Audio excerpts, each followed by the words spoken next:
যে কেউ একটি শুকরীকে গাড়ি চালাতে দেখেছে সে জানে সব প্রাণীর মধ্যে মাদি শুকরী সেরা চালক। তবে আমার পূর্বজন্মে আমি একটি কচ্ছপ ছিলাম, কিন্তু একটি গাড়ি চালক শুকরীর নিচে চাপা পড়ে আমি মারা যাই, শুধুমাত্র বিশ্ব প্রভাবিত হওয়ার কারণে। সবাই হয়ে উঠবে আমি শেষ যে প্রাণীটি খেয়েছিলাম। ডিম খেলে আপনি সহজেই ছোলা মুরগিতে পরিণত হতে পারেন। হাঁসের ঘাট খেলে আপনি সহজেই এক বিরাট ইঁদুরে পরিণত হতে পারেন এবং দ্বিতীয় জীবন যাপন করুন। আমার প্রথম কাজ ছিল টাইরানোসরাস রেক্সের জীবাশ্ম খাওয়া, কারণ যে ব্যক্তি দুর্বল পশুতে পরিণত হয়েছে তার পক্ষে বেঁচে থাকা অত্যন্ত কঠিন। পৃথিবীতে এখন বিলুপ্ত প্রাচীন প্রাণী, কেবল তখনই এটি যথেষ্ট শক্তিশালী হয়। এগুলোর মধ্যে টাইরানোসরাস রেক্স নিঃসন্দেহে সেরা পছন্দ। অতএব আমি যে জাদুঘরে কাজ করি সেটির দিকেই আমার লক্ষ্য স্থির করলাম। সেই মুহূর্তে আমি গোপনে কিনে রাখা ঘুমের ওষুধগুলো খেয়ে নিলাম। এটা আমার সহকর্মীর কফিতে ঢেলে দিন। যেহেতু তারা সবাই মাদকাসক্ত ছিল এবং শুয়ে পড়েছিল, আমি সমস্ত নজরদারি ও অ্যালার্ম সরঞ্জাম বন্ধ করে দিয়েছি। তারপর আমি একটা চেইন্স নিয়ে জীবাশ্ম প্রদর্শনীতে গেলাম। কিন্তু যেই মুহূর্তে আমি চেইন্সটা টানতে যাচ্ছিলাম, টাইরানোসরাস রেক্সের পা করাত দিয়ে কাটার সময় প্রদর্শন বাক্সে একটি খুব ছোট পোকামাকড়ের জীবাশ্ম। এটা সঙ্গে সঙ্গে আমার দৃষ্টি আকর্ষণ করল। জল ভালুকের জীবাশ্ম। আপনার জানা উচিত, স্থলে টিকে থাকার সবচেয়ে শক্তিশালী ক্ষমতা রয়েছে টার্ডিগ্রেডদের। মাথা কেটে ফেলা হলেও তা আবার গজিয়ে উঠতে পারে। কিন্তু টার্ডিগ্রেড এবং টাইরানোসরাস রেক্সের সংকর হয়ে ওঠা সম্ভাবনা বেশি নয়। আমার পূর্বজন্মে আমি কেবল শূকর আর মুরগি দেখতাম। এটি রূপান্তরিত হয়ে একটি উড়ন্ত শুকরে পরিণত হলো। যেহেতু ব্যাপারটা সেরকমই, তারপর আমি প্রাচীন প্রাণীদের আরও জীবাশ্ম সংগ্রহ করব, যতক্ষণ আমরা সফলভাবে আরও কয়েকটি প্রাণীকে একত্রিত করে টাইরানোসরাস রেক্স তৈরি করতে পারব। ভবিষ্যতে পৌরাণিক প্রাণীদের মুখোমুখি হলে তাদের লড়াই করার ক্ষমতা আছে। এই কথা ভেবে আমি সঙ্গে সঙ্গে চেইনসটা পিছনে টেনে নিলাম। সঙ্গে সঙ্গে জীবাশ্মের গুঁড়ো চারিদিকে ছড়িয়ে পড়ল। টাইরানোসরাস রেক্সের উরুটি দ্রুত করাত দিয়ে কেটে ফেলা হলো। মুহূর্তের মধ্যে পুরো টাইরানোসরাস রেক্সের জীবাশ্মটি ভেঙে মাটিতে পড়ে গেল। তারপর আমি কেটে নেওয়া জীবাশ্মগুলো লোহার পাত্রে রাখলাম, গুঁড়ো করে পাউডার বানানো। তখন আমি অল্প পরিমাণে টার্ডিগ্রেড, কুমির কচ্ছপ, টেরোসর এবং আরও প্রায় 10টি প্রজাতি নিয়ে এসেছিলাম। জীবাশ্ম অবশেষে নিজেকে আরও ভালোভাবে গ্রাস করার জন্য আমিও অনেক পানি যোগ করেছি। এটাকে নেড়ে পেস্ট বানিয়ে নিন। তারপর আগুন জ্বালানো হলো এবং রান্না শুরু হলো। শেষ হতে আর 10 মিনিট বাকি। বিনা দ্বিধায় আমি পরিজের এই বাটিটা তুলে নিয়ে গোগ্রাসে খেয়ে ফেললাম। কিন্তু ঠিক তখনই প্রদর্শনী এলাকার দরজাগুলো হঠাৎ সশব্দে খুলে গেল। দরজায় লিয়াও শিয়াংচেমের মুখ দেখা গেল। একটি প্রচণ্ড গর্জন। চুপ কর হারামজাদা, তুমি ঠিক কি করেছিলে? সে চিৎকার করে উঠল এবং পুলিশকে ফোন করার জন্য পাগলের মতো তার ফোনটি বের করল। আমার চোখ ঠান্ডা হয়ে গেল। সে অবলীলায় পাশ থেকে একটি টাইরানোসরাস রেক্সের জীবাশ্ম তুলে নিল। এটা সশব্দে নেমে এল। পাথরটা ঠিক তার কবজিতে আঘাত করল। ফোনটা সশব্দে মাটিতে পড়ল। পর্দাটা টুকরো টুকরো হয়ে ভেঙে গিয়েছিল। লিয়াও জিয়াংচেং তার রক্তক্ষরণ কবজি চেপে ধরে। সে আমার দিকে কটমট করে তাকালো, মুখে ছিল শুধু আস্ফালন, সারবত্তা ছিল না। সে ভেবেছিল যে তার সহকর্মীকে মাদকদ্রব্য দিলে কেউ জানতে পারবে না। তুমি শীঘ্রই জেলে যাবে। আমি হাতে ধরা পাত্রটা নামিয়ে রাখলাম। আমি পা ফেলে তার দিকে এগিয়ে গেলাম। আমার হাতে থাকা চেইনসটা আবার ভনভন করতে শুরু করল। তোমার কি মনে হয় আমি এই সামান্য বেতনের জন্য এত কিছু করি? আমার চোখের খুনি উদ্দেশ্য দেখে লিয়াও শিয়াংচেং এতটাই ভয় পেয়েছিল যে সে বারবার পিছু হচ্ছিল। সে তখনও হুমকি দিয়ে যাচ্ছিল। তুমি কি করতে চাও? খুনিদের জীবন দিয়ে মূল্য দিতেই হবে। আমি আমার ঘড়ির দিকে তাকালাম। 3 মিনিটের কাউন্টডাউন। এখন তাকে হত্যা করার সময় নয়। পশুতে রূপান্তর শুরু হতে চলেছে। আমাকে জীবাশ্মের পাত্রের শেষ ফোঁটা পর্যন্ত পান করতেই হবে। নিশ্চিত করুন যে আপনি সমস্ত প্রাগৈতিহাসিক জিন নিখুঁতভাবে একীভূত করতে পারবেন। আমি আমার উল্টো হাত দিয়ে চেইনসটা ধরলাম। সেটা হঠাৎ লিয়াও শিয়াংচেমের দিকে ঘুরে গেল। লিয়াও শিয়াংচেং জবাই করা শুকরের মতো যন্ত্রণায় চিৎকার করে উঠল। ভয়ে সে ঘুরে দরজার দিকে দৌড়ে গেল। আমি সেটার পিছু ধাওয়া করিনি। ঘুরে দাঁড়িয়ে সে ফুলের পাথরে তৈরি গরম পাত্রটির শেষ টুকরোটা তুলে নিল। এক চুমুকে সবটা পান করে ফেলুন। ফুটন্ত গরম পেস্টটা আমার পেটে পড়ল। সঙ্গে সঙ্গে এক অবর্ণনীয় জ্বালা পোড়া আমার অভ্যন্তরীণ অঙ্গপ্রত্যঙ্গ থেকে শরীরের প্রতিটি কোষে ছড়িয়ে পড়ে। আমি পরিষ্কারভাবে অনুভব করতে পারি কয়েক কোটি বছর আগের প্রাগৈতিহাসিক অধিপতিদের জিন। আমার দেহের অভ্যন্তরে জাগরণ, সংমিশ্রণ এবং বিভাজন।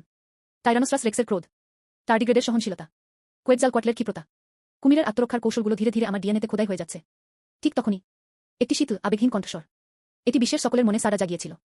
আমি জানি বৈশ্বিক রূপান্তর শুরু হয়ে গেছে। রাস্তায় গাড়ি হঠাৎ করে তীব্রভাবে থেমে যাওয়ার শব্দ, মলের কোলাহল, শহরের ব্যস্ত যানজট, সবকিছু এক মুহূর্তে থেমে গেল। সবাই হতবাক হয়ে সেখানে দাঁড়িয়ে রইল। আমার মনে হচ্ছিল আমি বিভ্রম দেখছি। যতক্ষণ না আকাশ হঠাৎ রক্তিম রঙে রঞ্জিত হল। রক্তলাল কাউন্টডাউন সংখ্যা। শহরের প্রতিটি কোণে ভাসছে। লিয়াও জিয়াংচেং পালিয়ে যাওয়ার জন্য পালিয়ে যাচ্ছিলেন। সে সম্পূর্ণ হতবাক দৃষ্টিতে স্টিয়ারিং হুইলের দিকে তাকিয়েছিল। সে তখনও গালাগালি করছিল এবং আমাকে গ্রেপ্তার করার জন্য পুলিশ ডাকার হুমকি দিচ্ছিল। সে হঠাৎ আতঙ্কের সাথে আবিষ্কার করল আমার নিজের হাতে স্টিয়ারিং হুইল ধরা। কালো কেশর দ্রুত বাড়ছে। এটা একটা মোটা শুকরের পায়ে পরিণত হল। ভয়ে সে স্টিয়ারিং হুইলটা ঝটকা দিয়ে ঘোরালো। ট্রাকটি মুহূর্তের মধ্যে নিয়ন্ত্রণ হারিয়ে ফেল। বাঁধনমুক্ত এক বুনো ঘোড়ার মতো এটা সজোরে রাস্তার পাশের ইন্টারনেট ক্যাফের প্রবেশপথে গিয়ে ধাক্কা মারল। এদিকে বিশ্বজুড়ে একই সাথে অদ্ভুত পরিবর্তন ঘটছে। ব্যস্ত রাস্তায় শ্বেতকর্মী যিনি এইমাত্র ডিমের প্যানকেক খাওয়া শেষ করেছেন, চিৎকার করতে করতে এটি ডানা ঝাপটাতে থাকা একটি গুলতিয়ন্ত্রে রূপান্তরিত হল। একটি মেয়ে হাঁসের ঘাড়ের মাংস চিবোতে চিবোতে নাটক দেখছে। এটি সংকুচিত হয়ে একটি বড় ধূসর ইঁদুরে পরিণত হল। একজন ধনী ব্যক্তি ঝোল দিয়ে রান্না করা গরুর মাংসের নুডলস খাচ্ছেন। এটি একটি আতঙ্কিত, লক্ষ্যহীন সারে পরিণত হল। পশুদের গর্জনে মুহূর্তের মধ্যে গোটা শহর ছেয়ে গেল। জাদুঘরের পরীক্ষাগারে আমার রূপান্তরও চূড়ান্ত পর্যায়ে পৌঁছেছিল। তার শরীরের চামড়া সঙ্গে সঙ্গে লাল হয়ে গরম হয়ে উঠল। হাতগুলো মটমট করে উঠল। আমার শরীরটা প্রচণ্ডভাবে বাড়ছে ও প্রসারিত হচ্ছে। পোশাকগুলো সঙ্গে সঙ্গে ছিঁড়ে গেল। উপরিভাগে ত্বকের একটি পুরু ও শক্ত স্তর গজিয়েছে। ছিদ্রযুক্ত নকশা সহ স্কেল আমার মুখ সামনের দিকে প্রসারিত হয়। এর মুখ থেকে ছুরির মতো 2 সারি দাঁত গজিয়েছিল। আমার অঙ্গপ্রত্যঙ্গ শক্তিশালী ও বলবান হয়ে উঠল। তার আঙুলের ডগা থেকে সাবারটুথর টাইগারের মতো গুটিয়ে নেওয়া যায় এমন নখর বেরিয়ে এল। সহজেই ইস্পাত ভেদ করে। এর পিঠ থেকে এক জোড়া কোয়েটজালকোয়াটলাস বেরিয়ে এল। 1000 কিলোগ্রামের বেশি ওজনের কালো বুনো শুয়োর। মেলে ধরলে এটি আকাশ ঢেকে দিতে এবং সূর্যকে আড়াল করতে পারে। শরীরের প্রতিটি কোষ, এগুলোর সবটিতেই টার্ডিগ্রেডদের পুনর্জন্মের সংকেত খোদিত আছে। মারাত্মক আঘাত পেলেও তা তাৎক্ষণিকভাবে মেরামত করা যায় মাত্র 10 সেকেন্ডে। একটি দেহের দৈর্ঘ্য 12 মিটার, 6 মিটার লম্বা, 8 টন ওজনের এক দান জাদুঘরে প্রদর্শিত হয়েছিল। আমি সফল হয়েছি। আমি শুধু নিখুঁতভাবে একটি টাইরানোসরাস রেক্সে রূপান্তরিত হইনি, এবং সফল হয়েছিল। এটিতে 1 ডজনেরও বেশি প্রাচীন শীর্ষ শিকারী প্রাণীর জিন অন্তর্ভুক্ত রয়েছে। এটি ইতিহাসে এক অনন্য প্রাগৈতিহাসিক সংমিশ্রণ হয়ে উঠল। আমি আমার শক্তিশালী পেছনের পা দুটোর দিকে তাকালাম, শীতল আলো ঝকমক করা নখরগুলোর দিকে তাকিয়ে। অনুভূতি, ইস্পাত চূর্ণ করতে সক্ষম এক ভয়ঙ্কর কামড়ের শক্তি। আমার পিঠের ডানার ভেতরে লুকিয়ে থাকা বিস্ফোরক শক্তি অনুভব করছি। আমি কানে তালা লাগিয়ে দেওয়ার মতো একটা গর্জন না করে পারলাম না। গর্জনটি জাদুঘরের দেয়াল ভেদ করে গেল। পুরো ব্লক জুড়ে শব্দটা প্রতিধ্বনিত হলো। সমস্ত রূপান্তরিত প্রাণী খাদ্যশৃঙ্খলের শীর্ষ থেকে এই গর্জন শুনে তারা সবাই ভয় কাঁপছিল। সে মাটিতে উপর হয়ে শুয়েছিল, মাথা তোলার সাহস করছিল না। কি দারুণ! সেই ধরনের মানুষ যারা তাদের পূর্বজন্মে নর্দমায় গুটিসুটি মেরে থাকত, নিঃশ্বাস নিতেও সাহস না পাওয়ার দমবন্ধ করা অনুভূতি। সেই মুহূর্তে সবকিছু বেরিয়ে এল। আমি আমার মোটা লেজটা নাড়ালাম। লেজের ডগাটা গবেষণাগারের কংক্রিটের দেয়াল জুড়ে ঝাপটা দিয়ে গেল। এটি সরাসরি দেয়ালের মধ্যে একটি গভীর খাত তৈরি করেছিল। ঠিক তখনই আমার মনে হঠাৎ একটি হালকা নীল রঙের বিবর্তন প্যানেল আবির্ভূত হল। হোস্ট সাইলেন্ট স্পিসিস টাইরানোসরাস রেক্সের নিখুঁত সংমিশ্রণ। কিশোর বিবর্তন মান 0.100। আমি বুঝতে পারছি, আমার পূর্বজন্মে আমি একটি কচ্ছপ ছিলাম, যে কারণে সে সারা জীবন শুধু একজন দুর্বল ছিল। এর কারণ হলো আমি কখনো কোনো জীবন্ত প্রাণী হত্যা করিনি। আমি কখনো বিবর্তন পয়েন্ট অর্জন করিনি। আর এই জীবন, আমি শুধু খাদ্যশৃঙ্খলের শীর্ষেই দাঁড়াই না, এর মধ্যে অসীম বিবর্তনের সম্ভাবনাও রয়েছে। ঠিক তখনই দরজা থেকে একটানা গোঙানি ও আর্তনাদ শোনা যাচ্ছিল। লিয়াও জিয়াংচেং এসেছেন। তিনি এক রাউন্ড সম্পন্ন করেছেন। এটি 3 মিটার লম্বা একটি প্রাণীতে পরিণত হলো। ভাঁজ করা অবস্থায় এটি মেরুদণ্ডের কাছাকাছি থাকে। আতঙ্কে পালিয়ে যাওয়ার কারণেই সে কোন দিকে যাবে তা বুঝতে পারছিল না। জাদুঘরে থাকা বুনো শুকরের নমুনাটি থেকে আমি এক কাম দিয়েছিলাম। এই কারণেই এমনটা হয়েছে। সেই মুহূর্তে তার চোখ দুটো রক্তবর্ণ ছিল। আমার দিকে একদৃষ্টে তাকিয়ে আছে। সেটার আগে গর্জন করে উঠল, তুমি চুপ থাকো আর আমার টাইরানোসরাস রেক্সের জীবাশ্মটা স্পর্শ করো। দেখা গেল এটা অল্প সময়ের জন্যই ছিল। তুমি আমার বেঁচে থাকার সুযোগটা নষ্ট করে দিয়েছ। আমি তোমাকে মেরে ফেলব। সে মাথা নিচু করে চিৎকার করল। ওটা তার ধারালো দাঁত দিয়ে আমার দিকে তেড়ে এল। খুরের আঘাতে নুড়ি পাথর ছিটকে চারদিকে ছড়িয়ে পড়ল। আমি তার দিকে তাকালাম। তার চোখে ছিল অবজ্ঞা আর হিমশীতল হত্যার উদ্দেশ্য।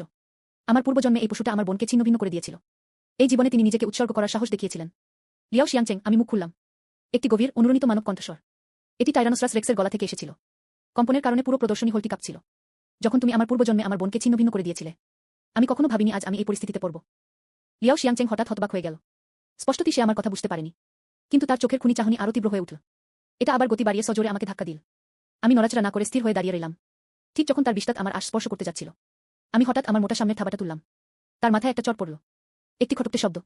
লিয়াও জিয়াংচেং এর মাথার খুলি এক থাপ্পড়েই তা চূর্ণবিচূর্ণ হয়ে গেল। বিশাল দেহটা তৎক্ষণাৎ মাটিতে নিস্তেজ হয়ে পড়ে গেল। এটা দুবার কেঁপে উঠল। সে সম্পূর্ণ প্রাণহীন ছিল। আমি মাথা নিচু করলাম। তার শরীর কামড়ানো। প্রচণ্ড কামড়ের শক্তি মুহূর্তেই তার হাতগুলো চূর্ণবিচূর্ণ করে দিল। সে মাত্র কয়েক গ্রাসেই বুনো সুযোগটা আস্ত গিলে ফেল। অভিজাত মিউট্যান্টকে সফলভাবে হত্যা করা হয়েছে। 50টি বিবর্তন পয়েন্ট অর্জন করুন। বর্তমান বিবর্তন মান 501,000। সঙ্গে সঙ্গে আমার শরীর জুড়ে একটি উষ্ণ স্রোত বয়ে গেল। আমি পরিষ্কারভাবে অনুভব করতে পারি আমার শরীরটা আরেকটু শক্তিশালী হয়েছে। লিয়াও জিয়াংচেং থেকে মুক্তি পান। আমি মোটেও থামিনি। আমি ঘুরে দাঁড়ালাম এবং আমার লেজটা সজোরে পুরোটা জুড়ে নাড়ালাম। জীবাশ্ম প্রদর্শনী এলাকা। সমস্ত প্রাচীন জীবাশ্ম আমার ভয়ঙ্কর শক্তির অধীনে। সবকিছু ধুলো পরিণত হলো। কেবলমাত্র আমার বোনের জন্য আগে থেকে প্রস্তুত করে রাখা মাটির নেকড়েটাই পেছনে রয়ে গেল। জল ভালুকের জীবাশ্ম। আমাকে এই জিনিসগুলো ধ্বংস করতেই হবে। ভবিষ্যতের শীর্ষ শিকারীদের সম্ভাবনা হ্রাস করুন। প্রতিযোগিতামূলক চাপ কমানো। পূর্বজন্মে পরিবর্তনের পর বহু মানুষ কষ্ট পেয়েছিল। প্রাচীন জীবাশ্ম খুঁজে বের করার জন্য সবরকম চেষ্টা করুন। তারা ভয়ঙ্কর শিকারীতে পরিণত হলো। এর ফলে অগণিত হত্যাকাণ্ড ঘটেছিল।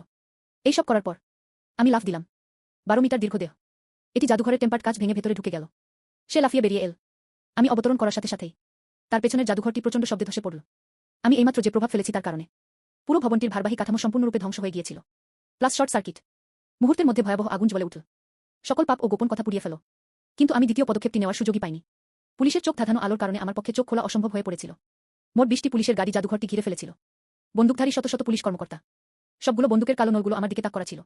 এবং তাদের পিছনে এছাড়াও 1 ডজনেরও বেশি সাজোয়া যান ছিল। নলটা শীতল আলো ঝকমক করে উঠল। আমি এক নজরেই পুলিশ ক্যাপ্টেনকে চিনতে পারলাম। লিহু তার পূর্বজন্মে এই ব্যক্তিই ছিলেন। পুলিশের একটি দলের নেতৃত্ব দেওয়া। ওরা রকেট লঞ্চার দিয়ে আমার পেছনের পাটা উড়িয়ে দিল। আমি আমার বোনকে বাঁচানোর সেরা সুযোগটা হাতছাড়া করেছি। আমার দিকে তাকানোর সময় তার চোখ লোভ আর উন্মাদনায় ভরা ছিল। সে হাতে বন্দুক নিয়ে গর্জন করে বলল, ভাইয়েরা। এইমাত্র আমার মাথার ভেতরের কণ্ঠস্বরটা সত্যি ছিল। এই ডাইনোসর এবং ওই মৃত শূকরটা, তারা সবাই মানুষ থেকে পরিবর্তিত হয়েছিল। এই ডাইনোসরটিকে হত্যা করুন। সে তার মাংস খেল। আমরাও টাইরানোসরাস রেক্স হতে পারি। না হলে একটু অপেক্ষা করুন। আমরা কেবল তারাই হতে পারি। মুরগি, হাঁস ও মাছ অন্যের দয়ার উপর নির্ভরশীল। তার কথাগুলো সঙ্গে সঙ্গে সব পুলিশ অফিসারের মনে লোভ জাগিয়ে দিল। সবার চোখ লাল হয়ে গেল। তারা সবাই বোল্টগুলো খুলে ফেল। আমার উপর বৃষ্টির মতো গুলি বর্ষিত হলো। খসখসে ঝনঝন শব্দ চলতেই থাকল। গুলিটা আমার কুমির স্তরের আসে আঘাত করল। এমনকি কোনো চিহ্ন রাখা যাবে না। চুলকানি মেটানোর মতো। আমি লোভে অন্ধ হয়ে যাওয়া এই লোকগুলোর দিকে তাকালাম। তার চোখ শীতলতায় পূর্ণ ছিল। পূর্বজন্ম। সবাই ভেবেছিল যে তারা কোনো রূপান্তরিত প্রাণীর মাংস খেয়েছে। আপনি অপর পক্ষের ক্ষমতাগুলো অর্জন করতে পারেন, কিন্তু একেবারে শেষ মুহূর্তে এসে সবাই বুঝতে পারল যেসব প্রাণী রূপান্তরিত হয়ে মানুষ খেত, কোনো পরিবর্তনই হবে না। এটা তোমাকে আরও পাগল করে তুলবে। অবশেষে তারা তাদের মানবতা পুরোপুরি হারিয়ে ফেল। এমন পশুতে পরিণত হয়েছে যারা শুধু হত্যা করতে জানে। আমি তোমাকে তোমার শক্তি অপচয় করার পরামর্শ দিচ্ছি। আমি আবার কথা বললাম। গম্ভীর কণ্ঠস্বরটি সবাইকে গুলি চালানো থেকে থামিয়ে দিল। সে চরম হতবাক হয়ে আমার দিকে তাকিয়ে রইল। যেসব প্রাণী মানুষ খায়, কোনো রূপান্তর ক্ষমতা অর্জিত হবে না। এখন থামুন। আমি তোমাদের জীবন বাঁচাতে পারি, যদি তুমি এখনো আমার সাথে সম্পর্ক এগিয়ে নিয়ে যেতে চাও। সাবধান, নইলে আমি তোমাদের সবাইকে খেয়ে ফেলব। কিন্তু আমার কথায় তারা পিছু হটেনি। এতে লিহু আরও বেশি পাগল হয়ে উঠল। সে কথা বলতে পারে। সে সত্যিই মানুষ থেকে বদলে গিয়েছিল। ভাইয়েরা, ওকে ধরো, ওকে মেরে ফেলো আর আমরা সেরাদের সেরা হয়ে উঠব। সে চিৎকার করল, কাঁধে রকেট লঞ্চার বহন করার সময়। আমাকে লক্ষ্য করে বিনা দ্বিধায় সে ট্রিগার টেনে দিল। অগ্নিময় ধোঁয়া ছাড়তে ছাড়তে রকেটটি তীব্র বেগে আমার দিকে ছুটে এল। আমার চোখ ঠান্ডা হয়ে গেল। শরীর সামান্য একপাশে। রকেটটি আমার বর্ম প্রায় পুরোপুরি ছুঁয়ে গিয়েছিল। আমার পেছনের দেয়ালে বিস্ফোরণে একটি বিশাল গর্ত তৈরি হলো। পুনরায় লোড করার সময়কার ফাঁকটি সুযোগ নিয়ে আমি হঠাৎ করে ছুটে বেরিয়ে এলাম। এর 12 মিটার দীর্ঘ দেহটি ভয়ঙ্কর গতিবেগ উন্মোচন করেছিল। সে মুহূর্তের মধ্যে ভিড়ের মধ্যে ঢুকে পড়ল। আমার মোটা লেজটা হঠাৎ আনুভূমিকভাবে প্রসারিত হলো। মুহূর্তের মধ্যে এক ঝাপটায় 5-6 জন পুলিশ ছিটকে উড়ে গেল। রক্তথুতু ফেলা। ঘটনাস্থলেই মারা গেল। বাকি লোকেরা এই দৃশ্য প্রত্যক্ষ করল। ভয়ে তাদের মাথা খারাপ হয়ে গিয়েছিল। তার হাতের বন্দুকটা প্রায় মাটিতে পড়ে গিয়েছিল। তারা অবশেষে বুঝতে পারল আমাদের সামনে প্রাগৈতিহাসিক জন্তু। তাদের কাছে থাকা ছোট পিস্তলগুলোর সামনে তারা কোনোভাবেই পেরে উঠছিল না। লিহু আমার দিকে তাকালো। আমি পা ফেলে তার দিকে এগিয়ে গেলাম। ভয়ে আমার পা দুটো অবশ হয়ে গেল। ঘুরে দৌড়াও। আমি তাকে সেই সুযোগটা কিভাবে দিতে পারি? আমি হঠাৎ লাফিয়ে উঠলাম। মুহূর্তের মধ্যে তার সামনে 6 টনের একটি দেহ এসে পড়ল। আমার পদক্ষেপে মাটি ফেটে গেল। সে ভয়ে চিৎকার করে উঠল। ঘুরে বিপরীত দিকে দৌড়াও। কিন্তু আমি একটা থাবা দিয়ে তার শরীরটা চেপে ধরলাম। তার ধারালো নখের মৃদু ধাক্কায় এটা তার বুক ভেদ করেছিল। একটি সাধারণ মিউট্যান্টকে সফলভাবে হত্যা করা হয়েছে। এক বিবর্তন পয়েন্ট অর্জন করুন। বর্তমান বিবর্তন মান 511,000। লিহুকে বিদায় করুন। আমি মুখ তুলে বাকি পুলিশ অফিসারদের দিকে শীতল দৃষ্টিতে তাকালাম। সবাই এতটাই ভয় পেয়েছিল যে তাদের শরীর নিস্তেজ হয়ে গিয়েছিল। শো শো শব্দে তার হাতের সব বন্দুক মাটিতে পড়ে গেল। তারা একে একে মাটিতে লুটিয়ে পড়ল। আমি নড়তেও সাহস করিনি। আমি নিরপরাধ মানুষকে হত্যা করছি না। আমার একটাই লক্ষ্য। আমি বাড়ি ফিরে আমার বোন চেন মেংকে খুঁজে পেলাম। পরিবর্তনের আগে আমি বারবার অনুরোধ করেছিলাম। সে আজ কোনোভাবেই মাংস খেতে পারবে না। সে শুধু সেই সবজিগুলোই খেতে পারে যা আমি আগে থেকে প্রস্তুত করে রেখেছি। তারা তাকে বাড়ির বেসমেন্টেও তালাবদ্ধ করে রেখেছিল। তাকে বলো সে যে কোনো শব্দই শুনুক না কেন যেন বাইরে না আসে। আমি তাকে খুঁজতে ফিরে যাব। আমার পূর্বজন্মে লিয়াও শিয়াংচেং আমাকে বরখাস্ত করেছিল বলেই এমনটা হয়েছিল। আমার কাছে টাকা নেই। আমি আমার ছোট বোনের জন্য পর্যাপ্ত জিনিসপত্র জোগাড় করতে পারিনি। এই কারণেই খুব খিদে পাওয়ায় সে ওই চেষ্টা খেয়েছিল। এটি অন্যের দয়ার পাত্র একটি খরগোশে পরিণত হলো। আমি এই জীবনের জন্য এটা তার জন্য আগেই প্রস্তুত করে রেখেছি। সরবরাহে পূর্ণ একটি বেসমেন্ট। আমার ফিরে আসা পর্যন্ত তার চলার জন্য যথেষ্ট। আমাকে যত তাড়াতাড়ি সম্ভব ফিরে আসতে হবে। প্রতিটা অতিরিক্ত সেকেন্ড মানেই ছিল ছোট বোনটির জন্য আরও একটি বিপদ। আমি আমার নখ থেকে রক্ত ঝেড়ে ফেললাম। ঘুরে দাঁড়াও এবং যত দ্রুত পারো বাড়ির দিকে দৌড়াও। আমি ঘন্টায় 60 কিলোমিটারের এক বিস্ময়কর দৌড়ের গতিতে পৌঁছেছিলাম। সাধারণ গাড়ির চেয়ে দ্রুত। রাস্তায় আতঙ্কে পালাচ্ছে রূপান্তরিত পশুরা। আমাকে ছুটে আসতে দেখে তারা সবাই এতটাই ভয় পেয়েছিল যে তারা ছত্রভঙ্গ হয়ে পালিয়ে গেল। তারা পথ আটকাতে পর্যন্ত সাহস করে না। এই যাত্রাপথে আমি বহু মানবিক বিপর্যয়ের সাক্ষী হয়েছি। যে মহিলাটি খরগোশে পরিণত হয়েছিল, লোকটি একটি পথকুকুরে পরিণত হলো। ধাওয়া করা এবং কামড়ানো। যে চালক দালাল হয়ে গেল। শিকারী কুকুরে পরিণত হওয়া একদল যাত্রী দ্বারা পরিবেষ্টিত ও ভক্ষিত। আমি থামিনি। এমন না যে আমি পাষাণ হৃদয়। কিন্তু আমি খুব স্পষ্ট। আমি এখনো আমার নিজের বোনকেও রক্ষা করতে পারিনি। তার অন্যদের পরিচালনা করার কোনো ক্ষমতা নেই। প্রথমে নোনোর নিরাপত্তা নিশ্চিত করুন। কেবল তখনই আমি অন্যান্য বিষয় নিয়ে কথা বলার যোগ্যতা অর্জন করি। কিন্তু ঠিক যখন আমি একটি চৌরাস্তা পার হচ্ছিলাম, একটি নিয়ন্ত্রণহীন ট্রাক হঠাৎ পাশ থেকে বেরিয়ে এলো। এটা সোজা রাস্তার পাশে গিয়ে আছড়ে পড়ল। প্রাথমিক বিদ্যালয়ের বেশ কয়েকজন ছাত্রছাত্রী এতটাই ভয় পেয়েছিল যে তারা একসাথে জড়ো হয়ে গিয়েছিল। ট্রাকের কেবিনে একটি বড় মোটাসোটা শুকরি বসেছিল। সে পাগলের মতো স্টিয়ারিং হুইলে আঘাত করছিল। তার মুখ থেকে হিস্টেরিয়াগ্রস্ত চিৎকার বেরিয়ে এল। আমার পূর্বজন্মে ওই কসাই তার গাড়ি দিয়ে আমাকে চাপা দিয়েছিল। আমার চোখ তীক্ষ্ণ হয়ে উঠল। বিন্দুমাত্র দ্বিধা ছাড়াই হঠাৎ দিক পরিবর্তন করুন। সে ট্রাকটির দিকে ছুটে গেল। ট্রাকটি বাচ্চাদের ধাক্কা দেওয়া ঠিক 1 সেকেন্ড আগে আমার মোটা লেজটা প্রচণ্ডভাবে আছড়ে পড়ল। এটা সজোরে ট্রাকের সামনের অংশে ধাক্কা মারল। একটি বিকট শব্দ। কয়েক টন ট্রাক। আমি আমার লেজ দিয়ে তাকে সরিয়ে দিলাম। এটি বাতাসে বেশ কয়েকবার উল্টে গেল। সে সজোরে মাটিতে পড়ে গেল। সম্পূর্ণরূপে বাতিল করা হয়েছে। শুকরিটিকে ক্যাব থেকে ছিটকে ফেলে দেওয়া হয়েছিল। এটা আমার সামনে মাটিতে সশব্দে পড়ল। সে মাথা তুলে আমার এই বিশাল জিনিসটা দেখল। শুধু যে বিন্দুমাত্র ভয় ছিল না তাই নয়, এর পরিবর্তে সে পাগলের মতো চিৎকার চেঁচামেচি করতে লাগল। তুই হতচ্ছাড়া টিকটিকি। আমার ভালো সময়টা নষ্ট করার সাহস তোমার কি করে হয়? আমার মনে হয় তুমি বাঁচতে বাঁচতে ক্লান্ত হয়ে পড়েছ। সে মুখ খুলতে খুলতে গর্জন করে উঠল। এক মুখ ভর্তি বিষাদ প্রকাশ করা। ওটা আমার পায়ে কামড়ে দিয়েছিল। আমি তার দিকে তাকালাম। তার চোখে ছিল হত্যার তীব্র ইচ্ছা। আমার পূর্বজন্মে আমি এই পশু ছিলাম। এটা আমার এই শোচনীয় জীবনের অবসান ঘটাল। এই জীবনে এখানে তার সাথে আমার আবার দেখা হলো। আমার পূর্বজন্মে যখন তুমি তোমার গাড়ি দিয়ে আমাকে চাপা দিয়েছিলে, আমি কখনো ভাবিনি এই দিনটা আসবে। আমি আমার থাবা তুললাম। সে তার উপর পা রাখল। 1000 পাউন্ডেরও বেশি ওজনের একটি শুকরি আমার পায়ের কাছে আছে। সংগ্রাম করার কোনো সুযোগ ছিল না। সঙ্গে সঙ্গে এর উপর পা দেওয়া হলো। এটা কিমা মাংসে পরিণত হলো। একটি সাধারণ মিউট্যান্টকে সফলভাবে হত্যা করা হয়েছে। এক বিবর্তন পয়েন্ট অর্জন করুন। বর্তমান বিবর্তন মান 521,000। উদ্ধারকৃত প্রাথমিক বিদ্যালয়ের ছাত্রছাত্রীরা এতটাই ভয় পেয়েছিল যে তারা একে অপরকে জড়িয়ে ধরেছিল। সে কাঁপতে কাঁপতে আমার দিকে তাকালো। আমি মাথা নিচু করে যথাসম্ভব নরম স্বরে তাদের বললাম, তাড়াতাড়ি লুকানোর জন্য একটি নিরাপদ জায়গা খুঁজে নিন। দরজা ও জানালা বন্ধ করুন এবং বাইরে যাবেন না। একটা বলে আমি ঘুরে বাড়ির দিকে দৌড়াতে থাকলাম। পাগলের মতো দৌড়ানো। আমি সেই সব বিকৃত পশুদেরও খুঁজে বের করে নির্মূল করতে ভুলিনি যারা অপকর্ম করেছিল। যে কোনো জলাতঙ্কগ্রস্ত শিকারী কুকুর যা মানুষকে আক্রমণ করছে। আমি সহজেই সব নেকড়েদের সামলে নিলাম। প্রথমত বিবর্তন পয়েন্ট সংগ্রহ করতে। দ্বিতীয়ত আমি এটাও চাই না যে আরও বেশি মানুষ আমার পূর্বজন্মের বোনের মতো মর্মান্তিকভাবে খুন। মাত্র 1 ঘন্টায় আমার বিবর্তন মান বেড়ে 1.041.000 হয়েছে। কিন্তু ঠিক তখনই রক্তের তীব্র গন্ধ বাতাসে ভেসে এসে সেটা আমার নাকে লাগল। আমার পদক্ষেপ হঠাৎ থেমে গেল। রক্তের গন্ধ পরিচিত ভালুকের গন্ধের সাথে মিশ্রিত। তার পূর্বজন্মে সে ছিল একটি রূপান্তরিত বাদামি ভালুক। তারা সেই আশ্রয়কেন্দ্রে ছুটে ঢুকল যেখানে আমি আর আমার বোন থাকছিলাম। সে তার বোনের পা কামড়ে ছিঁড়ে ফেল। যদিও শেষ পর্যন্ত আমি তাকে তাড়িয়ে দিতে মরিয়া হয়ে লড়াই করেছিলাম।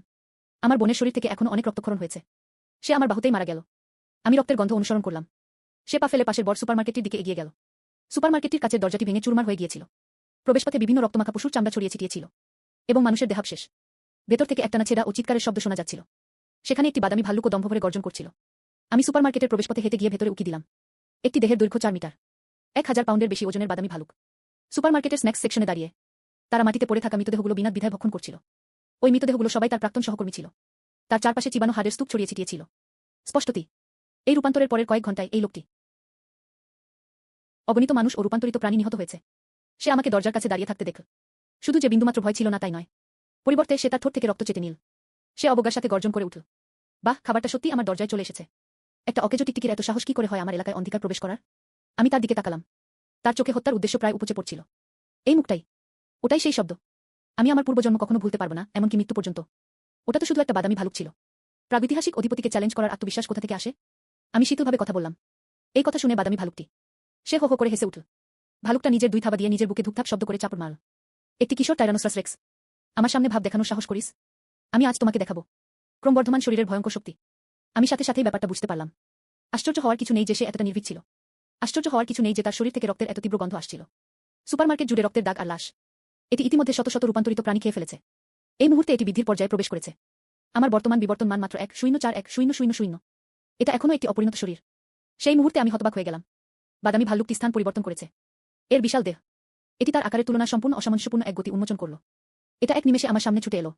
বিশাল ভালুকের থাবাগুলো বাতাসে শীষ দেওয়ার মতো শব্দ তৈরি করল। এটা সজোরে আমার মাথায় আঘাত করল। ওই হাতের আঘাতের জোর একটা ছোট গাড়ি গুড়িয়ে দেওয়ার জন্য যথেষ্ট ছিল। আমি এড়িয়ে যাইনি, বরং তিনি সরাসরি আঘাতটি প্রতিহত করলেন। একটি চাপা থপাস শব্দ।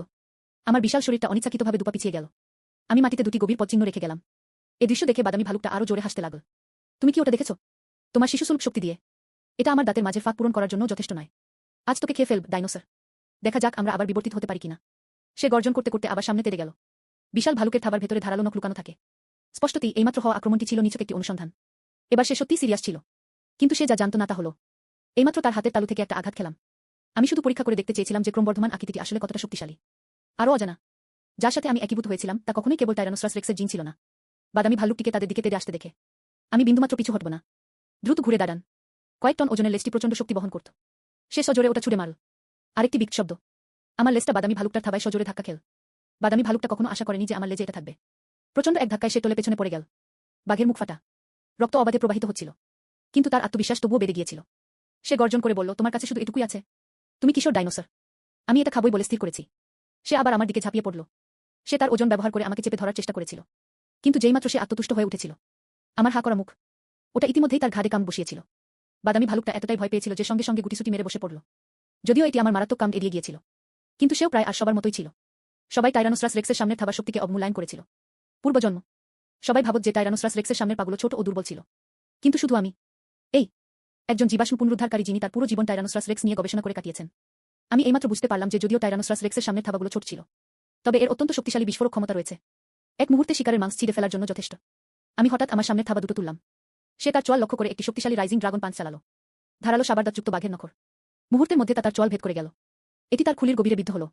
বাদামি ভাল্লুকটা তীক্ষ্ণ চিৎকার করে উঠল। সে এতটাই ব্যথায় ছিল যে মাটিতে গড়াক দেখাচ্ছিল। তার মুখ থেকে অনবরত রক্ত ঝরতে থাকল। নবজাতক রূপটি তো একটি সাধারণ প্রজাতিরই নবজাতক রূপ, তাই না? আমি ধাপে ধাপে সেটির দিকে এগিয়ে গেলাম। হিমশীতল কণ্ঠস্বরটি শুনে মনে হচ্ছিল যেন তা নরক থেকে আসছে। আমি আজ তোমাকে দেখাবো প্রজাতিগুলির মধ্যে পরম পার্থক্য। বাদামি ভাল্লুকটা আমার দিকে তাকালো। অবশেষে তার চোখে ভয় ফুটে উঠল। সেটা ঘুরে সুপারমার্কেটে দৌড়ে ঢুকে গেল। তারা তাকগুলো ব্যবহার করে আমার পথ আটকানোর চেষ্টা করেছিল। কিন্তু তার সামনের পাগুলো ছাড়া সে দৌড়ে যাবে কোথায়? ঠিক যখন সে ঘুরে দাঁড়াল, আমার নখরগুলো সজোরে তার পিঠ বিদ্ধ করল। কঠিন টান। সে সরাসরি তার চামড়া ও মাংস ছিঁড়ে ফেল।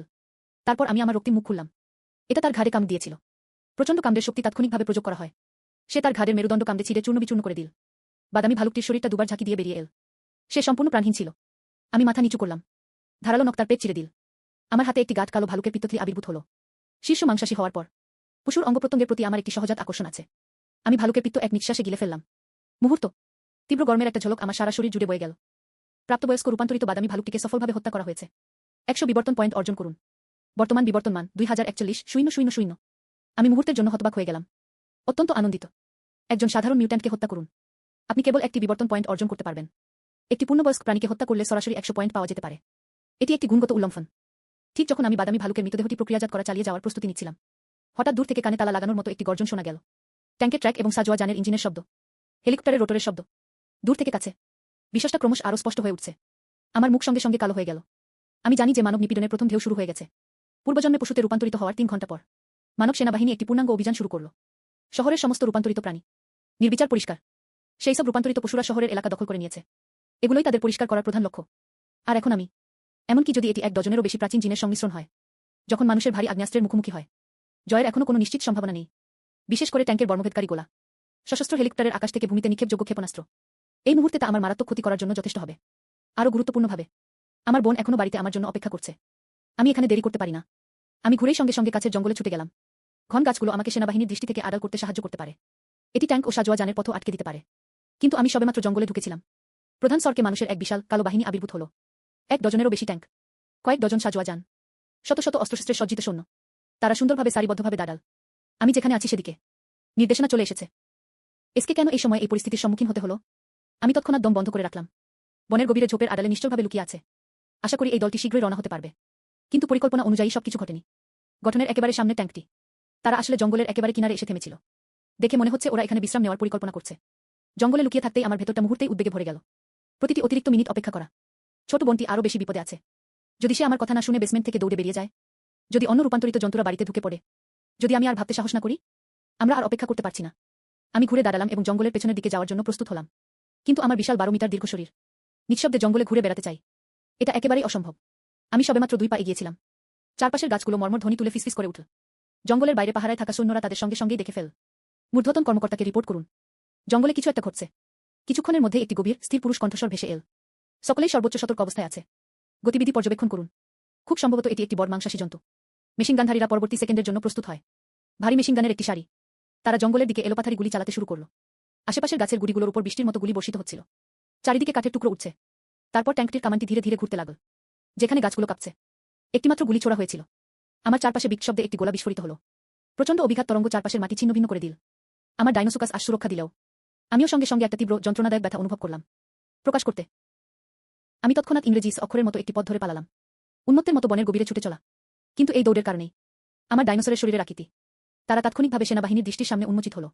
কমান্ডার একটি ডাইনোসর। এটা সেই টাইরানোসরাস রেক্স যেটা জাদুঘর থেকে পালিয়েছিল। আমি স্পষ্ট শুনেছি। প্রধান কর্মকর্তা ওয়াং জুন আটকে উঠল।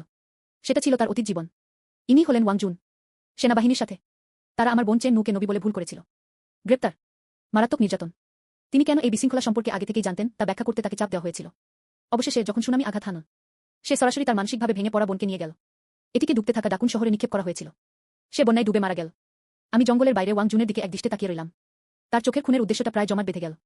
কিন্তু আমি এটাও খুব ভালো করে জানি, এখন তার মুখোমুখি হওয়ার সময় নয়। ঘন জঙ্গল ট্যাঙ্ক ধাওয়ার জন্য উপযুক্ত নয়।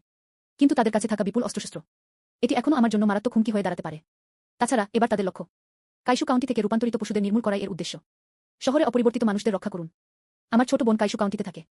আমি তাদের সাথে আর তর্ক করতাম না। ডানার প্রচণ্ড ঝাপটায় কেতসাল কোয়াতলাস তার পিছনে উন্মোচিত হল। এই বিশাল বিজয় মুহূর্তেই আমাকে আকাশে তুলে দিল।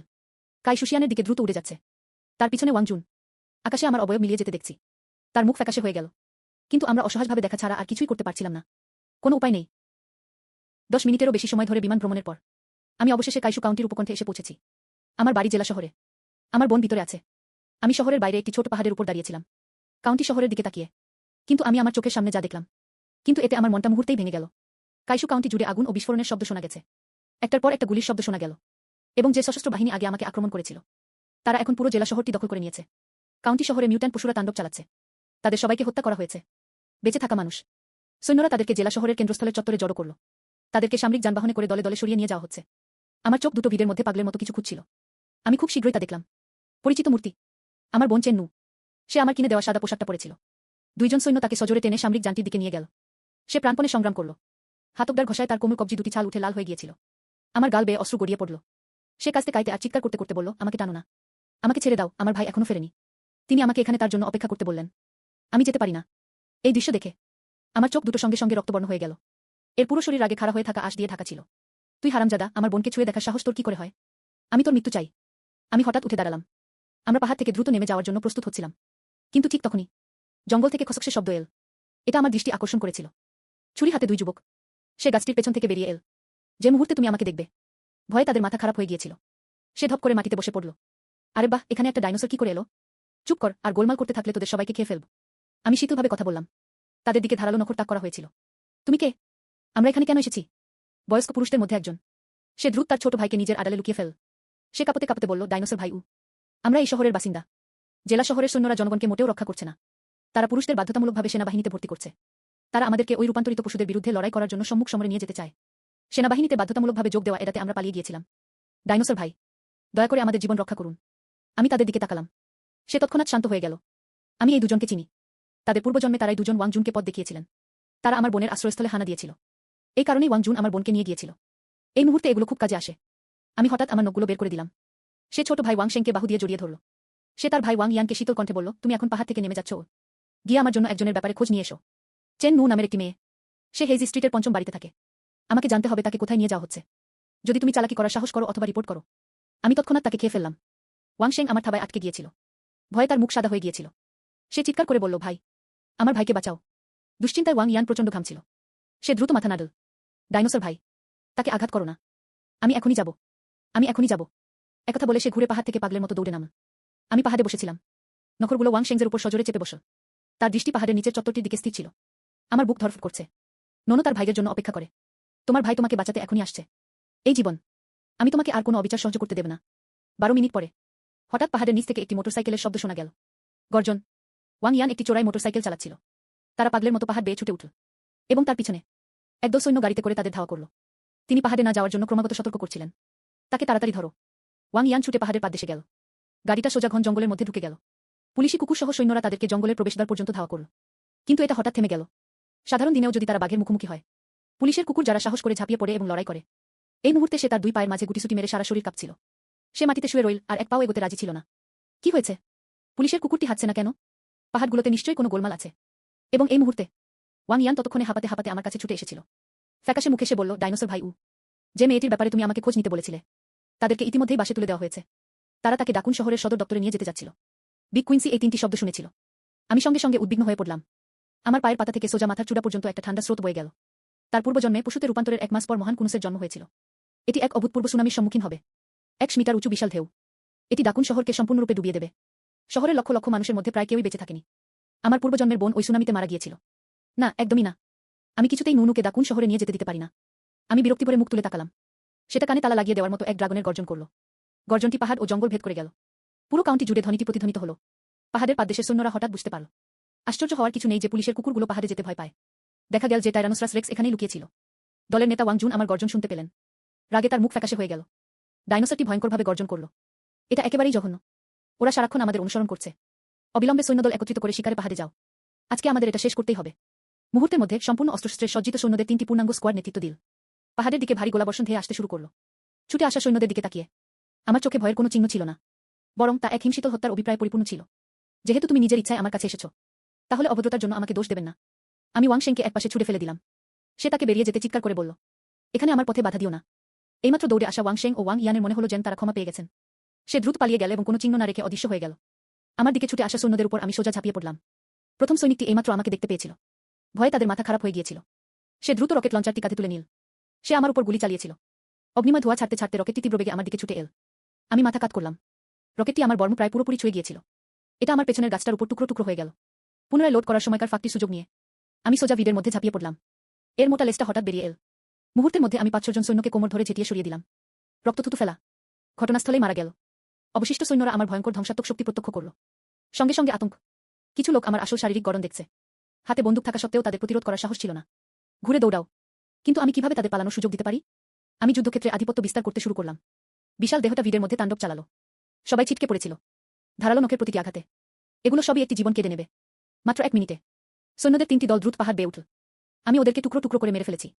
কিন্তু ঠিক যখন আমি হত্যায় গিয়ে মেতে উঠছিলাম, কিন্তু লক্ষ্য করেনি, সে ইতিমধ্যেই পাহাড়ের পাদদেশের মহাষ্টকটিতে ছুটে গিয়েছিল।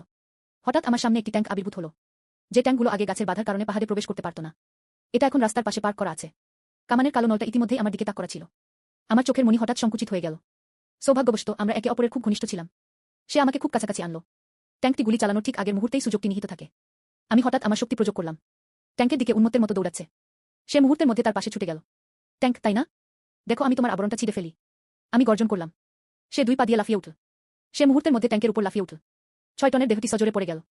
এটি শুধু ট্যাঙ্কের কামানের নলি ভাঙেনি, বরং এটি এমনকি সরাসরি ট্যাঙ্কটির ট্র্যাকগুলো ক্ষতিগ্রস্ত করেছিল।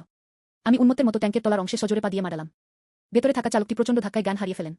কিন্তু ঠিক তখনই ভারী অস্ত্রশস্ত্রে সজ্জিত সাজোয়া যান সমর্থন এসেছিল। আমার চারপাশে একের পর এক গ্রেনেড বিস্ফোরিত হচ্ছিল। হিংস্র বিস্ফোরণ। এটা আমার ওজন মাপার যন্ত্রে বেশ কয়েকটি গর্ত করে দিয়েছে। সঙ্গে সঙ্গে রক্ত ঝরঝর করে বেরিয়ে এল। আমি দাঁতে দাঁত চেপেছিলাম। আমি মনে মনে জানি যে এইমাত্র আমি বড্ড বেশি তাড়াহুড়ো করে ফেলেছি। এই হারে চললে আমার বোনকে বাঁচানোর কথা ভুলে যান। এমনকি আমি নিজেও এখানে ব্যর্থ হতে চলেছি। সবুজ পাহাড়গুলো রাখুন, জ্বালানি কাঠ ফুরিয়ে যাওয়ার ভয় নেই। আমি ঘুরে দাঁড়ালাম এবং কাছের শহরটিতে ছুটে গেলাম। এর মোটা লেজটা প্রচণ্ড বেগে নড়ে উঠল। এটি সরাসরি একটি 3 তলা ভবন ধ্বংস করে দিয়েছে। ধসে পড়া বাড়িগুলো ধাওয়াকারী যানবাহনগুলোর পথ আটকে দিয়েছিল। এটি সৈন্যদের দৃষ্টিও বাধাগ্রস্ত করেছিল। এই ব্যবধানের সুযোগ নেওয়া আমি আবার আমার ডানা মেললাম। বিগ কুইন্সির দিকে দ্রুত উড়ে যাচ্ছে। আমার বোনকে গ্রেটার কুইন্সিতে নিয়ে যাওয়া হয়েছে। আমাকে যত তাড়াতাড়ি সম্ভব ঘাটতি পূরণ করতে হবে। আমার উড়ানের গতিবেগ বিস্ময়করভাবে ঘন্টায় 200 কিলোমিটারে পৌঁছেছিল। উচ্চক্তির রেলের চেয়েও দ্রুত। 2 ঘন্টার বেশি সময় লাগবে না। আমি দাকুন শহরে উড়ে যেতে পারি। আমি দ্রুত গতিতে হাওয়ায় উড়ে দাকুন শহরের দিকে গেলাম। পথিমধ্যে আমি অনেক মর্মান্তিক দৃশ্য দেখেছি। শহর জুড়ে সর্বত্র দালানকোঠা জ্বলছিল। রাস্তাগুলো লাশে ছেয়ে গিয়েছিল। মানুষ ও রূপান্তরিত পশুদের মধ্যে লড়াই সর্বত্র বিদ্যমান। 2 ঘন্টা পরে অবশেষে আমি দাকুন শহরের উপর দিয়ে উড়ে গেলাম। এই মুহূর্তে সামরিক বাহিনী দাকুন শহরকে সম্পূর্ণরূপে অবরুদ্ধ করে রেখেছে। শহরের পরিধি বৈদ্যুতিক বেড়া ও কাঁটাতারের একটি ঘন নেটওয়ার্ক গড়ে তোলা হয়েছিল। সবখানে টহল রয়েছে সৈন্য এবং সাজোয়া যান। সশস্ত্র হেলিকপ্টারগুলো তখনও মাথার উপর চক্কর দিচ্ছিল। আমি শহরের উপকণ্ঠে একটি পাহাড়ে অবতরণ করলাম। চোখগুলো শহরটা খুঁজছিল। শীঘ্রই আমি শহর কেন্দ্রের সবচেয়ে উঁচু ভবনটি দেখলাম। দাকুন সামরিক অঞ্চলের সদর দপ্তর। আমার বোন নিশ্চয়ই ওখানে আটকে আছে। কিন্তু ঠিক যখন আমি শহরে চুপি চুপি ঢোকার প্রস্তুতি নিচ্ছিলাম, পাহাড়ের পাদদেশে মহাসড়কের প্রস্থান পথে হঠাৎ একটি হট্টগোল শুরু হয়ে গেল। আমি নিচে তাকালাম। হাইওয়ে টোল বুথের আশেপাশে সেখানে 8টি সাজোয়া যান ও 2টি ট্যাঙ্ক রাখা ছিল। একদল সম্পূর্ণ সশস্ত্র সৈন্য, এক ব্যাচ। আশেপাশের শহরগুলো থেকে নিয়ে আসা জীবিতরা অবতরণ করলেন। এবং ভিড়ের মধ্যে এক পলকেই আমি চেনা মূর্তিটাকে চিনতে পারলাম। চেন্নু, আমার বোন। তাকে 2জন সৈন্য ধরে রেখেছিল। হাতকড়া। অন্যান্য জীবিতদের সাথে বেমানান। তার মুখ ফ্যাকাশে ছিল। তার চোখ ভয় ও অসহায়ত্বপূর্ণ ছিল। কিন্তু সে জেদ করে ঠোঁট চেপে রাখল এবং মাথা নত করতে রাজি হল না। এই মুহূর্তে কাজশক্ত হয়ে যাওয়া এক ব্যক্তি। সে তার দিকে এগিয়ে গেল। তিনি তার পাশের সৈনিকটিকে তাকে সদর দপ্তরের জিজ্ঞাসাবাদ কক্ষে নিয়ে যেতে বললেন। তিনি ছিলেন কমান্ডার লিয়াং। চেন্নু এটা শুনেছিল। তার শরীর প্রচণ্ডভাবে কেঁপে উঠল। সঙ্গে সঙ্গে চোখ থেকে জল গড়িয়ে পড়ল। কান্না ও চিৎকার করে, কেন? আমি যেতে চাই না। আমি বাড়ি যেতে চাই। আমি আমার ভাইয়ের জন্য অপেক্ষা করছি। ছোট্ট মেয়ে, ভয় পেজো না। অফিসার লিয়াং নিচু স্বরে বললেন, আমরা সদর দপ্তরে পৌঁছে গেছি গু। তুমি যা কিছু জানো সব যদি তাদের বলে দাও তাহলে সবকিছু ঠিক হয়ে যাবে। আমার বোনকে জোর করে গাড়িতে ঢোকাতে দেখা। সামরিক অঞ্চলের সদর দপ্তরের দিকে অগ্রসর হচ্ছে। সঙ্গে সঙ্গে আমার বুকটা মোচড় দিয়ে উঠল। লিয়াং সেনিউ তার অতীত জীবন। ইনি দাকুন নগর সামরিক অঞ্চলের 2য় স্তরের কমান্ডার। আমার বোনকে জিজ্ঞাসাবাদ করার দায়িত্বে। ওয়াং জুনের বিপরীতে পূর্বজন্ম। একমাত্র তারই তার বোনের প্রতি ভালো উদ্দেশ্য ছিল। ওয়াং জুন যখন তার বোনকে নির্যাতন করছিল, এটা থামাতে তিনি বারবার হস্তক্ষেপ করেছিলেন। যখন সুনামি এলো, সে তার লাইফ জ্যাকেটটা আমার বোনকে দিয়ে দিল। তিনি নিজেও বন্যায় ভেসে গিয়েছিলেন। ডুবে যাওয়া। সে খারাপ মানুষ নয়। আমি স্বস্তির নিঃশ্বাস ফেললাম। অন্তত তার বোন তার হাতে আছে। তার জীবনের কোনো তাৎক্ষণিক বিপদ নেই। কিন্তু আমি এটাও খুব ভালো করে জানি, আমার হাতে বেশি সময় নেই। দাকুন শহরের পূর্বজন্মের সুনামি। আর 1 মাসেরও কম সময় বাকি। আমাকে যত তাড়াতাড়ি সম্ভব আমার বোনকে উদ্ধার করতেই হবে। তাকে এই ডুবে যেতে থাকা শহর থেকে নিয়ে যাও। পরের 2 দিন আমি দাকুন শহরের বাইরের পাহাড়ি অঞ্চলে ছিলাম। সামরিক আঞ্চলিক সদর দপ্তরের মোতায়েন পর্যবেক্ষণ করা হচ্ছে। অনুপ্রবেশের সুযোগ খুঁজছি। এই 2 দিন দাকুন শহরের আশেপাশে মিউট্যান্ট পশুরা। সেনাবাহিনী এটি প্রায় পুরোপুরি খালি করে দিয়েছে। বেঁচে থাকা মানুষ সবাই দাকুন শহরে পৌঁছানোর জন্য আপ্রাণ চেষ্টা করছিল। কারণ তাদের চোখে এটিই সবচেয়ে নিরাপদ কেন্দ্রীয় শহর। কিন্তু তারা জানত না, এই জায়গাটা কবরে পরিণত হতে চলেছে। যত বেশি লোক দাকুন সিটির দিকে যাচ্ছে, আমার বোনকে খুঁজে বের করে নিয়ে আসা আমার জন্য আরও কঠিন হয়ে পড়ছে। আমাকে সামরিক কনভেটিকে বিলম্বিত করার একটা উপায় খুঁজে বের করতেই হবে। তোমার বোনকে বাঁচানোর জন্য সময় নাও। সেই রাতে আমি পদক্ষেপ নিয়েছি। আমি আমার ডানা মেললাম। তারা দাকুন শহরের দিকে যাওয়া মহাসড়কের সেতুটির উপর উড়ে গেল। এই সেতুটি পুরো নদী জুড়ে বিস্তৃত। দাকুন শহরে প্রবেশের এটি একমাত্র পথ। সেতুটি সম্পূর্ণভাবে রিইনফোর্সড কংক্রিট দিয়ে নির্মিত। এটি 10 কিলোমিটারেরও বেশি দীর্ঘ। 1 ফুট কি 2 মিটারের বেশি ব্যাসযুক্ত 6টি ভারবাহী স্তম্ভ। নদীগর্ভে গভীরভাবে নিমজ্জিত। আমি সেতুর নিচের খিলানটির মধ্যে পড়ে গেলাম। আমার সামনে থাকা মোটা ভারবাহী স্তম্ভগুলোর দিকে তাকিয়ে বিন্দুমাত্র দ্বিধা ছাড়াই হঠাৎ ঘুরে দাঁড়াল। সেটা তার বিশাল লেজ তুলে প্রচণ্ডভাবে আঘাত হানা। একটি বিকট শব্দ। স্তম্ভটির বাইরের দিকে সিমেন্টটা সঙ্গে সঙ্গে ফেটে গেল। ভিতরে বাটির আকারের স্টিলের রডগুলো উন্মুক্ত ছিল। তারপর আমি আমার রক্তিম মুখ খুললাম। ইস্পাত চূর্ণ করার মতো শক্তিশালী কামড়ের ক্ষমতা সহ। এটা ইস্পাতের দণ্ডটা সজোরে কামড়ে ধরল। ক্লিক করুন। আমি বাটির মতো মোটা স্টিলের বাটটা এক কামড়েই ভেঙে ফেললাম। আমি এক এক করে স্টিলের রডগুলো কামড়ে ভেঙে ফেললাম। সেতুর ভারবাহী স্তম্ভগুলো ধ্বংস করা। যখন প্রথম ভারবাহী স্তম্ভটি সম্পূর্ণরূপে ভেঙে যায়, সেতুর উপর দিয়ে চলাচলকারী যানবাহন, সঙ্গে সঙ্গে আমি প্রচণ্ড কাঁপুনি অনুভব করলাম। অবিলম্বে আন্দোলন শুরু হলো। আমি উন্মত্তের মতো অন্য ভারবাহী স্তম্ভগুলো ভাঙতে শুরু করলাম। 12 মিনিট পরে সেতুর উপর দিয়ে চলাচলকারী যানবাহনগুলো অনবরত ডানে বামে দুলতে লাগল। রাস্তার উপরিভাগে অসংখ্য ফাটল ছিল। অসংখ্য যানবাহন সংঘর্ষে জড়িত ছিল। মুহূর্তের মধ্যে পুরো সেতুটি অবরুদ্ধ হয়ে গেল। একজন মোটা লোক গালিগালাজ করতে করতে বাস থেকে নামল। আমি দেখতে চাই সামনে ঠিক কি ঘটেছিল। কিন্তু যখন সে সেই গাড়িটার দিকে হেঁটে গেল যেটা তাকে পেছন থেকে ধাক্কা দিয়েছিল, সঙ্গে সঙ্গে তার চোখ দুটো বড় বড় হয়ে গেল। সে আতঙ্কে চিৎকার করে উঠল। গাড়ির চালকের আসনে ডোরাকাটা বাঘের উপর বসে সে তার দিকে শীতল দৃষ্টিতে তাকিয়েছিল। আরে এটা তো একটা বাঘ। মানুষই বদলে গিয়েছিল।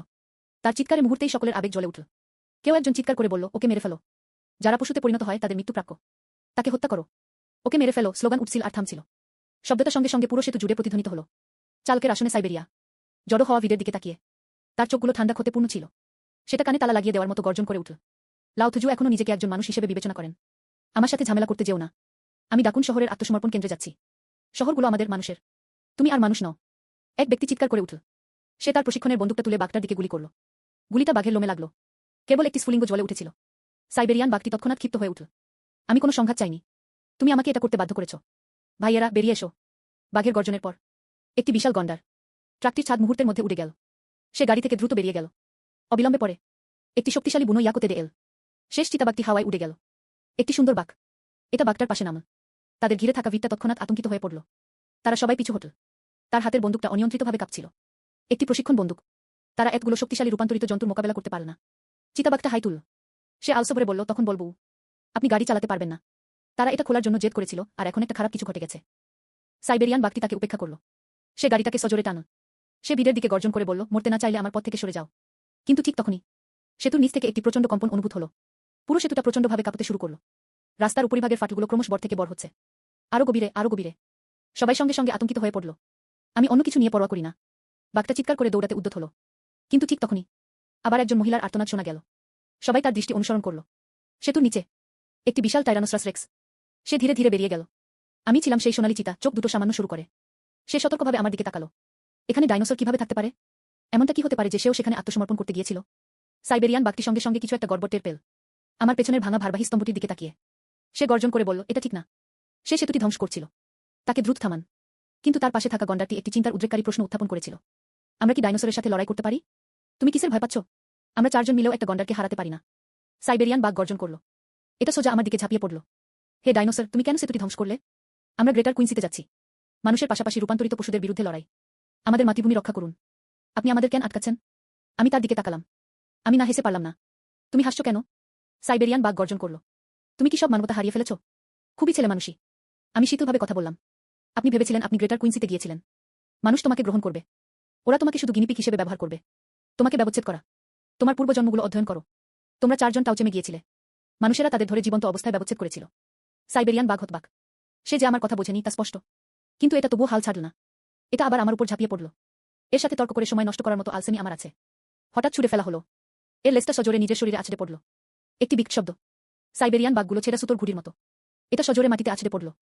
সে মুখভর্তি রক্তথুতু দিয়ে ফেলে দিল। এবং আমার আক্রমণে সেতুটি ধ্বংস হয়ে গিয়েছিল। অবশেষে তারা আর এই বোঝা সহ্য করতে পারল না। পুরো সেতুটি দ্রুত ডুবে যেতে শুরু করল। ফাটলগুলো মাকসার জালের মতো ছড়িয়ে পড়েছে। সেতুটি ধসে পড়তে চলেছে। পালাও! সেতুর উপরের ভিতটা মুহূর্তেই বিশৃঙ্খল হয়ে পড়ল। চিৎকার করা এবং ছোটাছুটি করা। আমি চলে যাওয়ার জন্য ঘুরলাম। কিন্তু ঠিক তখনই সাইবেরিয়ান বাঘ সুস্থ হয়ে উঠছে। ওরা আবার আমার পথ আটকে দিল। বুনো ইয়াক ও গন্ডারের পিঠ থেকে নেমে একটি চিতাবাঘ আমার পেছন থেকে লাফিয়ে উঠল। তারা আমাকে বাম ও ডান দিক থেকে ঘিরে ফেল। তুমি আমাদের জীবনযাত্রা ধ্বংস করে দিয়েছ। তুমি আজ এখান থেকে জীবিত বের হতে পারবে না। সাইবেরিয়ান বাঘ গর্জন করল। সে আবার আমার দিকে তেড়ে এল। ইয়াক ও গন্ডারগুলো একই সাথে আক্রমণ শুরু করল। চিতাবাঘটা পায়চারি করতে থাকল। অতর্কিত হামলা চালানোর সুযোগ খুঁজছি। আমি তাদের দিকে তাকালাম। তার চোখ শীতলতায় পূর্ণ ছিল। যেহেতু তুমি মৃত্যুকে বরণ করতে জেদ করছো, তাহলে আমি তোমার ইচ্ছা পূরণ করব।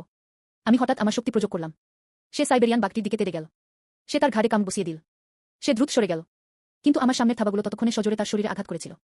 এক মুহূর্তে তার হাতগুলো চূর্ণবিচূর্ণ হয়ে গেল। তারপর আমি ঘুরে দাঁড়ালাম। লেজটা প্রচণ্ডভাবে আছড়ে পড়ল। যে চিতাবাঘটা আমাকে আক্রমণ করেছিল সেটা ছিটকে পড়ে গেল। এটি ভাঙা সেতুর রেলিংয়ে ধাক্কা খেল। ঘটনাস্থলেই মারা গেল। গন্ডারটি তার মাথা নিচু করল। ধারালো গন্ডারের শিং ব্যবহার করে। এটা সজোরে আমার পেটে ঢুকে গেল। আমি হঠাৎ লাফিয়ে উঠলাম। তার মাথার উপর একটি পা রাখা হয়েছিল। সে তার পুরো মাথা দিয়ে সেতুর উপরিভাগে সজোরে আঘাত করল। শেষ পর্যন্ত শুধু বুনো ইয়াকটাই আমাকে দেখছিল। ভয়ে কাঁপতে কাঁপতে ঘুরে দৌড়াও। আমি কিভাবে তাকে পালানোর সুযোগ দিতে পারি? আমি আমার ডানা মেললাম। এটা হঠাৎ উড়ে গেল। একটিমাত্র নখর তার শরীর বিদ্ধ করল। মাত্র 1 মিনিটে আমি 4 জন এলিট মিউট্যান্টকেই হত্যা করেছি। ডিম, অভিজাত মিউট্যান্টটিকে সফলভাবে হত্যা করা হয়েছে। 40টি বিবর্তন পয়েন্ট অর্জন করা হয়েছে। বর্তমান বিবর্তন মান 2441,000। কিন্তু ঠিক তখনই আকাশে প্রোপেলারের গর্জন প্রতিধ্বনিত হচ্ছিল। 3টি সশস্ত্র হেলিকপ্টার উড়ে গেল। সার্চলাইটটি আমার অবজবের উপর স্থির হল। লক্ষ্যবস্তু পাওয়া গেছে। এটি যে একটি টাইরানোসরাস রেক্স ছিল তা নিশ্চিত করা হয়েছিল। এছাড়াও কাছাকাছি বেশ কয়েকটি বন্য পশুর মৃতদেহ ছিল। সামরিক কমান্ড কেন্দ্র অবিলম্বে একটি আদেশ জারি করল, আসন্ন বিপদ। নির্দয়ভাবে হত্যা করো। পরমুহূর্তে অগণিত গুলি বর্ষিত হল। আমার উপর মুষলধারে বৃষ্টি পড়ল। আমার চারপাশে মেশিনগানের গোলা ক্রমাগত ফাটছিল। আমার শরীরের আঁশগুলো অনেক জায়গা ছিন্নভিন্ন হয়ে গিয়েছিল। সঙ্গে সঙ্গে রক্ত ঝরঝর করে বেরিয়ে এল। আমরা এইমাত্র ওই 4টি হিংস্র জন্তুকে মোকাবিলা করলাম। আমার সত্যিই কিছুটা অসুবিধা হয়েছিল। এই মুহূর্তে এই 3টি সশস্ত্র হেলিকপ্টার আমার জন্য একটি গুরুতর হুমকি। এই মানুষগুলো সত্যিই অধ্যাবসায়ী। আমি দাঁতে দাঁত চেপেছিলাম। সে ঘুরে দাঁড়াল এবং সেতুর নিচে নদীতে ঝাঁপ দিল। অ্যাজুর ড্রাগনের জিনগুলো তাৎক্ষণিকভাবে সক্রিয় হয়ে উঠল। আমি টর্পেডোর মতো বিদ্যুতের গতিতে জলের মধ্যে এগিয়ে গেলাম। নদীর অন্ধকার পৃষ্ঠ। হেলিকপ্টারটি দ্রুত তার লক্ষ্যবস্তু দৃষ্টির বাইরে হারিয়ে ফেল। আমি নদীর মধ্যে দিয়ে 10 কিলোমিটারেরও বেশি হেঁটেছিলাম। অবশেষে নিজের ক্লান্ত শরীরটাকে টেনে হিঁচড়ে সে তীরে পৌঁছাল। জল ভালুকদের পুনরুজ্জীবন ক্ষমতার দ্বারা তার শরীরের ক্ষতগুলো পুনরায় তৈরি হয়েছিল। এটি দ্রুত সেরে উঠতে শুরু করেছে। কিন্তু আমি মনে মনে জানি, আমার শৈশবের সত্তা। অবশেষে তারা মানবজাতির উন্নত আগ্নেয়াস্ত্রের শক্তির সামনে টিকতে পারেনি। আমাকে যত দ্রুত সম্ভব একটি বৃদ্ধি রূপে রূপান্তরিত হতে হবে। আগামী কয়েকদিন আমি এক উন্মত্ত অনুসন্ধান শুরু করলাম। ডাকুন শহরের আশেপাশে মিউট্যান্ট পশুরা, সকল রূপান্তরিত পশু যারা মন্দ কাজ করে, তাদের বৃদ্ধির পর্যায়ে সমস্ত রূপান্তরিত প্রাণী, তারা সবাই আমার শিকারের লক্ষ্যে পরিণত হলো। একটি পূর্ণবয়স্ক প্রাণী হত্যা করলে আপনি 100 বিবর্তন পয়েন্ট পাবেন। মাত্র 5 দিনে আমি 7টি পূর্ণবয়স্ক রূপান্তরিত জন্তুকে শিকার করেছি। আমার বিবর্তন মানও বেড়ে 9441,000 এ পৌঁছেছে। মাত্র 56 পয়েন্ট দূরে। তখন আমি একটি বৃদ্ধি রূপে বিকশিত হতে পারব। আর ঠিক তখনই অবশেষে আমি সামরিক সদর দপ্তরে অনুপ্রবেশের একটি সুযোগ পেলাম। ডাকুন শহরের আশেপাশে বিশাল এক জন্তুর স্রোত শুরু হলো। লক্ষ লক্ষ রূপান্তরিত পশু ডাকুন শহরের দিকে ধেয়ে এল। সামরিক অঞ্চলের বেশিরভাগ সৈন্য প্রতিরক্ষার জন্য তাদের সবাইকে সম্মুখ সারিতে বদলি করা হয়েছিল। সদর দপ্তরটি হঠাৎ অরক্ষিত হয়ে পড়ল। এই মুহূর্তে, সেই রাতে আমি আমার ডানা মেললাম। এটি সামরিক সদর দপ্তরের উপর দিয়ে নিঃশব্দে উড়ে গেল। আমি টার্ডিগ্রেডের আকার পরিবর্তনকারী জিনটি সক্রিয় করেছি। বিশাল দেহটি খালি চোখে দেখা যায় এমন গতিতে সংকুচিত হয়ে গেল। অবশেষে এটি হাতের তালুর আকারের একটি ক্ষুদ্র টাইরানোসরাস রেক্সে পরিণত হয়েছিল। একটি টার্ডিগ্রেডের জিনের সাথে আমার একীভূত হওয়ার পরের অবস্থা এটি। নতুন ক্ষমতা উন্মোচিত হয়েছে। আমি সদর দপ্তরের বায়ু চলাচল নালীগুলোর ভেতর দিয়ে নিঃশব্দে হামাগুড়ি দিয়ে গেলাম। সে ভেতরে প্রবেশ করে জিজ্ঞাসাবাদ কক্ষের দিকে এগিয়ে গেল। আমি দ্রুত সেই জিজ্ঞাসাবাদ কক্ষটি খুঁজে পেলাম যেখানে আমার বোনকে আটকে রাখা হয়েছিল। আমি দরজার কাছ দিয়ে ভেতরে তাকালাম। ছোট বোন চেন নু স্কুলের ইউনিফর্ম পরেছিল। নিষ্প্রাণ চোখে চেয়ারে বসে আছে। তার ছোট মুখটা ফ্যাকাশে ছিল। আমি অনেক ওজন কমিয়েছি। শুষ্ক ফাটা এবং চামড়া ওঠা ঠোঁট। এটা স্পষ্ট যে সে গত 2 দিন ধরে ঠিকমতো খাচ্ছে না বা পান করছে না। তাকে জিজ্ঞাসাবাদের দায়িত্বে থাকা 2 পুলিশ কর্মকর্তাকে অসহায় দেখাচ্ছিল। স্পষ্টতই গত 2 দিনে তারা তাদের কাছ থেকে কিছুই আদায় করতে পারেনি। ঠিক তখনই জিজ্ঞাসাবাদ কক্ষের দরজাটা খুলে গেল। লিউং চুনিউ হেঁটে ভেতরে ঢুকল। সে 2 পুলিশকে বলল, আপনারা এখন বাইরে যেতে পারেন গু। আমি তার সাথে কথা বলবো। 2 পুলিশ স্যালুট করল। ঘুরে বেরিয়ে গেল। জিজ্ঞাসাবাদ কক্ষে শুধু লিউং চুনিউ এবং তার বোনই রয়ে গেল। চেন নু মুখ তুলে তার দিকে তাকালো। তার চোখে ছিল সতর্কতা। সে কর্কশ স্বরে বলল, সেটা তুমি গু। তারা আমাকে এখানে নিয়ে এসেছে। আমার নাম লেং শেনিউ। তিনি ডাকুন নগর দমন বাহিনীর একজন 2য় স্তরের কর্মকর্তা। লিউং চুনিউ একটি চেয়ার টেনে বসল। সে তার বিপরীতে বসেছিল। তিনি ছোট মেয়েটির সাথে নম্রভাবে কথা বললেন। আমি কৌতূহলী। ডাকুন শহর এখন দেশের অন্যতম নিরাপদ শহরগুলোর একটি। কোনো প্রাণী পাগল হয়ে যায়নি। কোনো দাঙ্গা নয়। তুমি ফিরে যাওয়ার জন্য এত জেদ করছো কেন? চেন নুর আবেগ মুহূর্তেই প্রবল হয়ে উঠল। সঙ্গে সঙ্গে চোখ থেকে জল গড়িয়ে পড়ল। আমি আমার ভাইয়ের জন্য অপেক্ষা করছি। সে কথা দিয়েছিল যে সে আমাকে খুঁজে বের করতে আসবে। সে অবশ্যই আসবে। আমি তোমার পরিস্থিতি সম্পর্কে জানি। লিউং চুনিউ তার দিকে তাকাল। তার চোখে সন্দেহ ছিল। কিন্তু আমার এখনই জানা দরকার। আপনি কেন আগে থেকেই সরঞ্জাম কিনে রেখেছিলেন? বেসমেন্টে লুকিয়ে থাকা। নিরামিষ খাদ্যাভ্যাস মেনে চলুন। এমনকি আপনার প্রিয় ঝোল দিয়ে রান্না করা শুকরের পেটের মাংস আপনার ওজন বাড়ায়নি। ওটা চীনা নববর্ষ। চেন নুর চোখ কেঁপে উঠল। সে মাথা নিচু করে ফিসফিস করে বলল, আমার কাছে মাংস কেনার টাকা নেই গু। স্ন্যাপ। লিউং চুনিউ টেবিলের উপর নথিপত্রের একটি তালিকা সজোরে রাখল। চেন নু গম্ভীর স্বরে বলল, আপনার বেসমেন্টে শুধু সবজি ছিল 100 কেজির বেশি। 10 বাক্স টিনজাত ফল, বিভিন্ন পানীয়, পানি ও সংকুচিত বিস্কুট আপনার 6 মাস চলার জন্য যথেষ্ট। তুমি আমাকে বলেছিলে তোমার কাছে মাংস কেনার টাকা নেই। আপনি কি আগে থেকেই জানতেন যে ওজন হ্রাস ঘটবে? চেন নু ঠোঁট চেপে ধরল। তার পোশাকের আঁচল শক্ত করে আঁকড়ে ধরে। সে আর একটিও কথা বলতে রাজি হল না। আমি দরজার বাইরে থেকে এই দৃশ্যটা দেখছিলাম। আমার মনে হচ্ছিল যেন আমার হৃদয়টা প্রচণ্ড জোরে চেপে ধরা হচ্ছে। আমার বোকা ছোট বোন আমার পুনর্জন্মের রহস্যটা প্রকাশ না করার জন্য তিনি আসলে 2 দিনের জিজ্ঞাসাবাদ সহ্য করেছিলেন। সে কিছুই বলল না। আমি আর নিজেকে ধরে রাখতে পারলাম না। আমি জিজ্ঞাসাবাদ কক্ষের দরজাটা সজোরে খুলে দিলাম। তারা ছুটে ভেতরে ঢুকল। লিউং চুনিউ দেখল ক্ষুদ্রাকৃতির টাইরানোসরাস রেক্সটি হঠাৎ ছুটে এল। এক মুহূর্তে তার মুখের ভাব আমূল বদলে গেল। সে হঠাৎ কোমর থেকে তার পিস্তলটা বের করে আমার দিকে তাক করল। কিন্তু যে মুহূর্তে চেন নু আমাকে দেখল, সে মুহূর্তের জন্য হতবাক হয়ে গেল। তারপর বাঁধভাঙা অশ্রুর ধারা নেমে এল। এটা তৎক্ষণাৎ বেরিয়ে এলো। সে হঠাৎ উঠে দাঁড়াল। এটা আমার উপর ঝাঁপিয়ে পড়ল। সে আমার শীর্ণ দেহটাকে জড়িয়ে ধরল। কান্না করতে করতে তার ভাইকে ডাকছে। ভাই, তুমি অবশেষে এসে গেছো।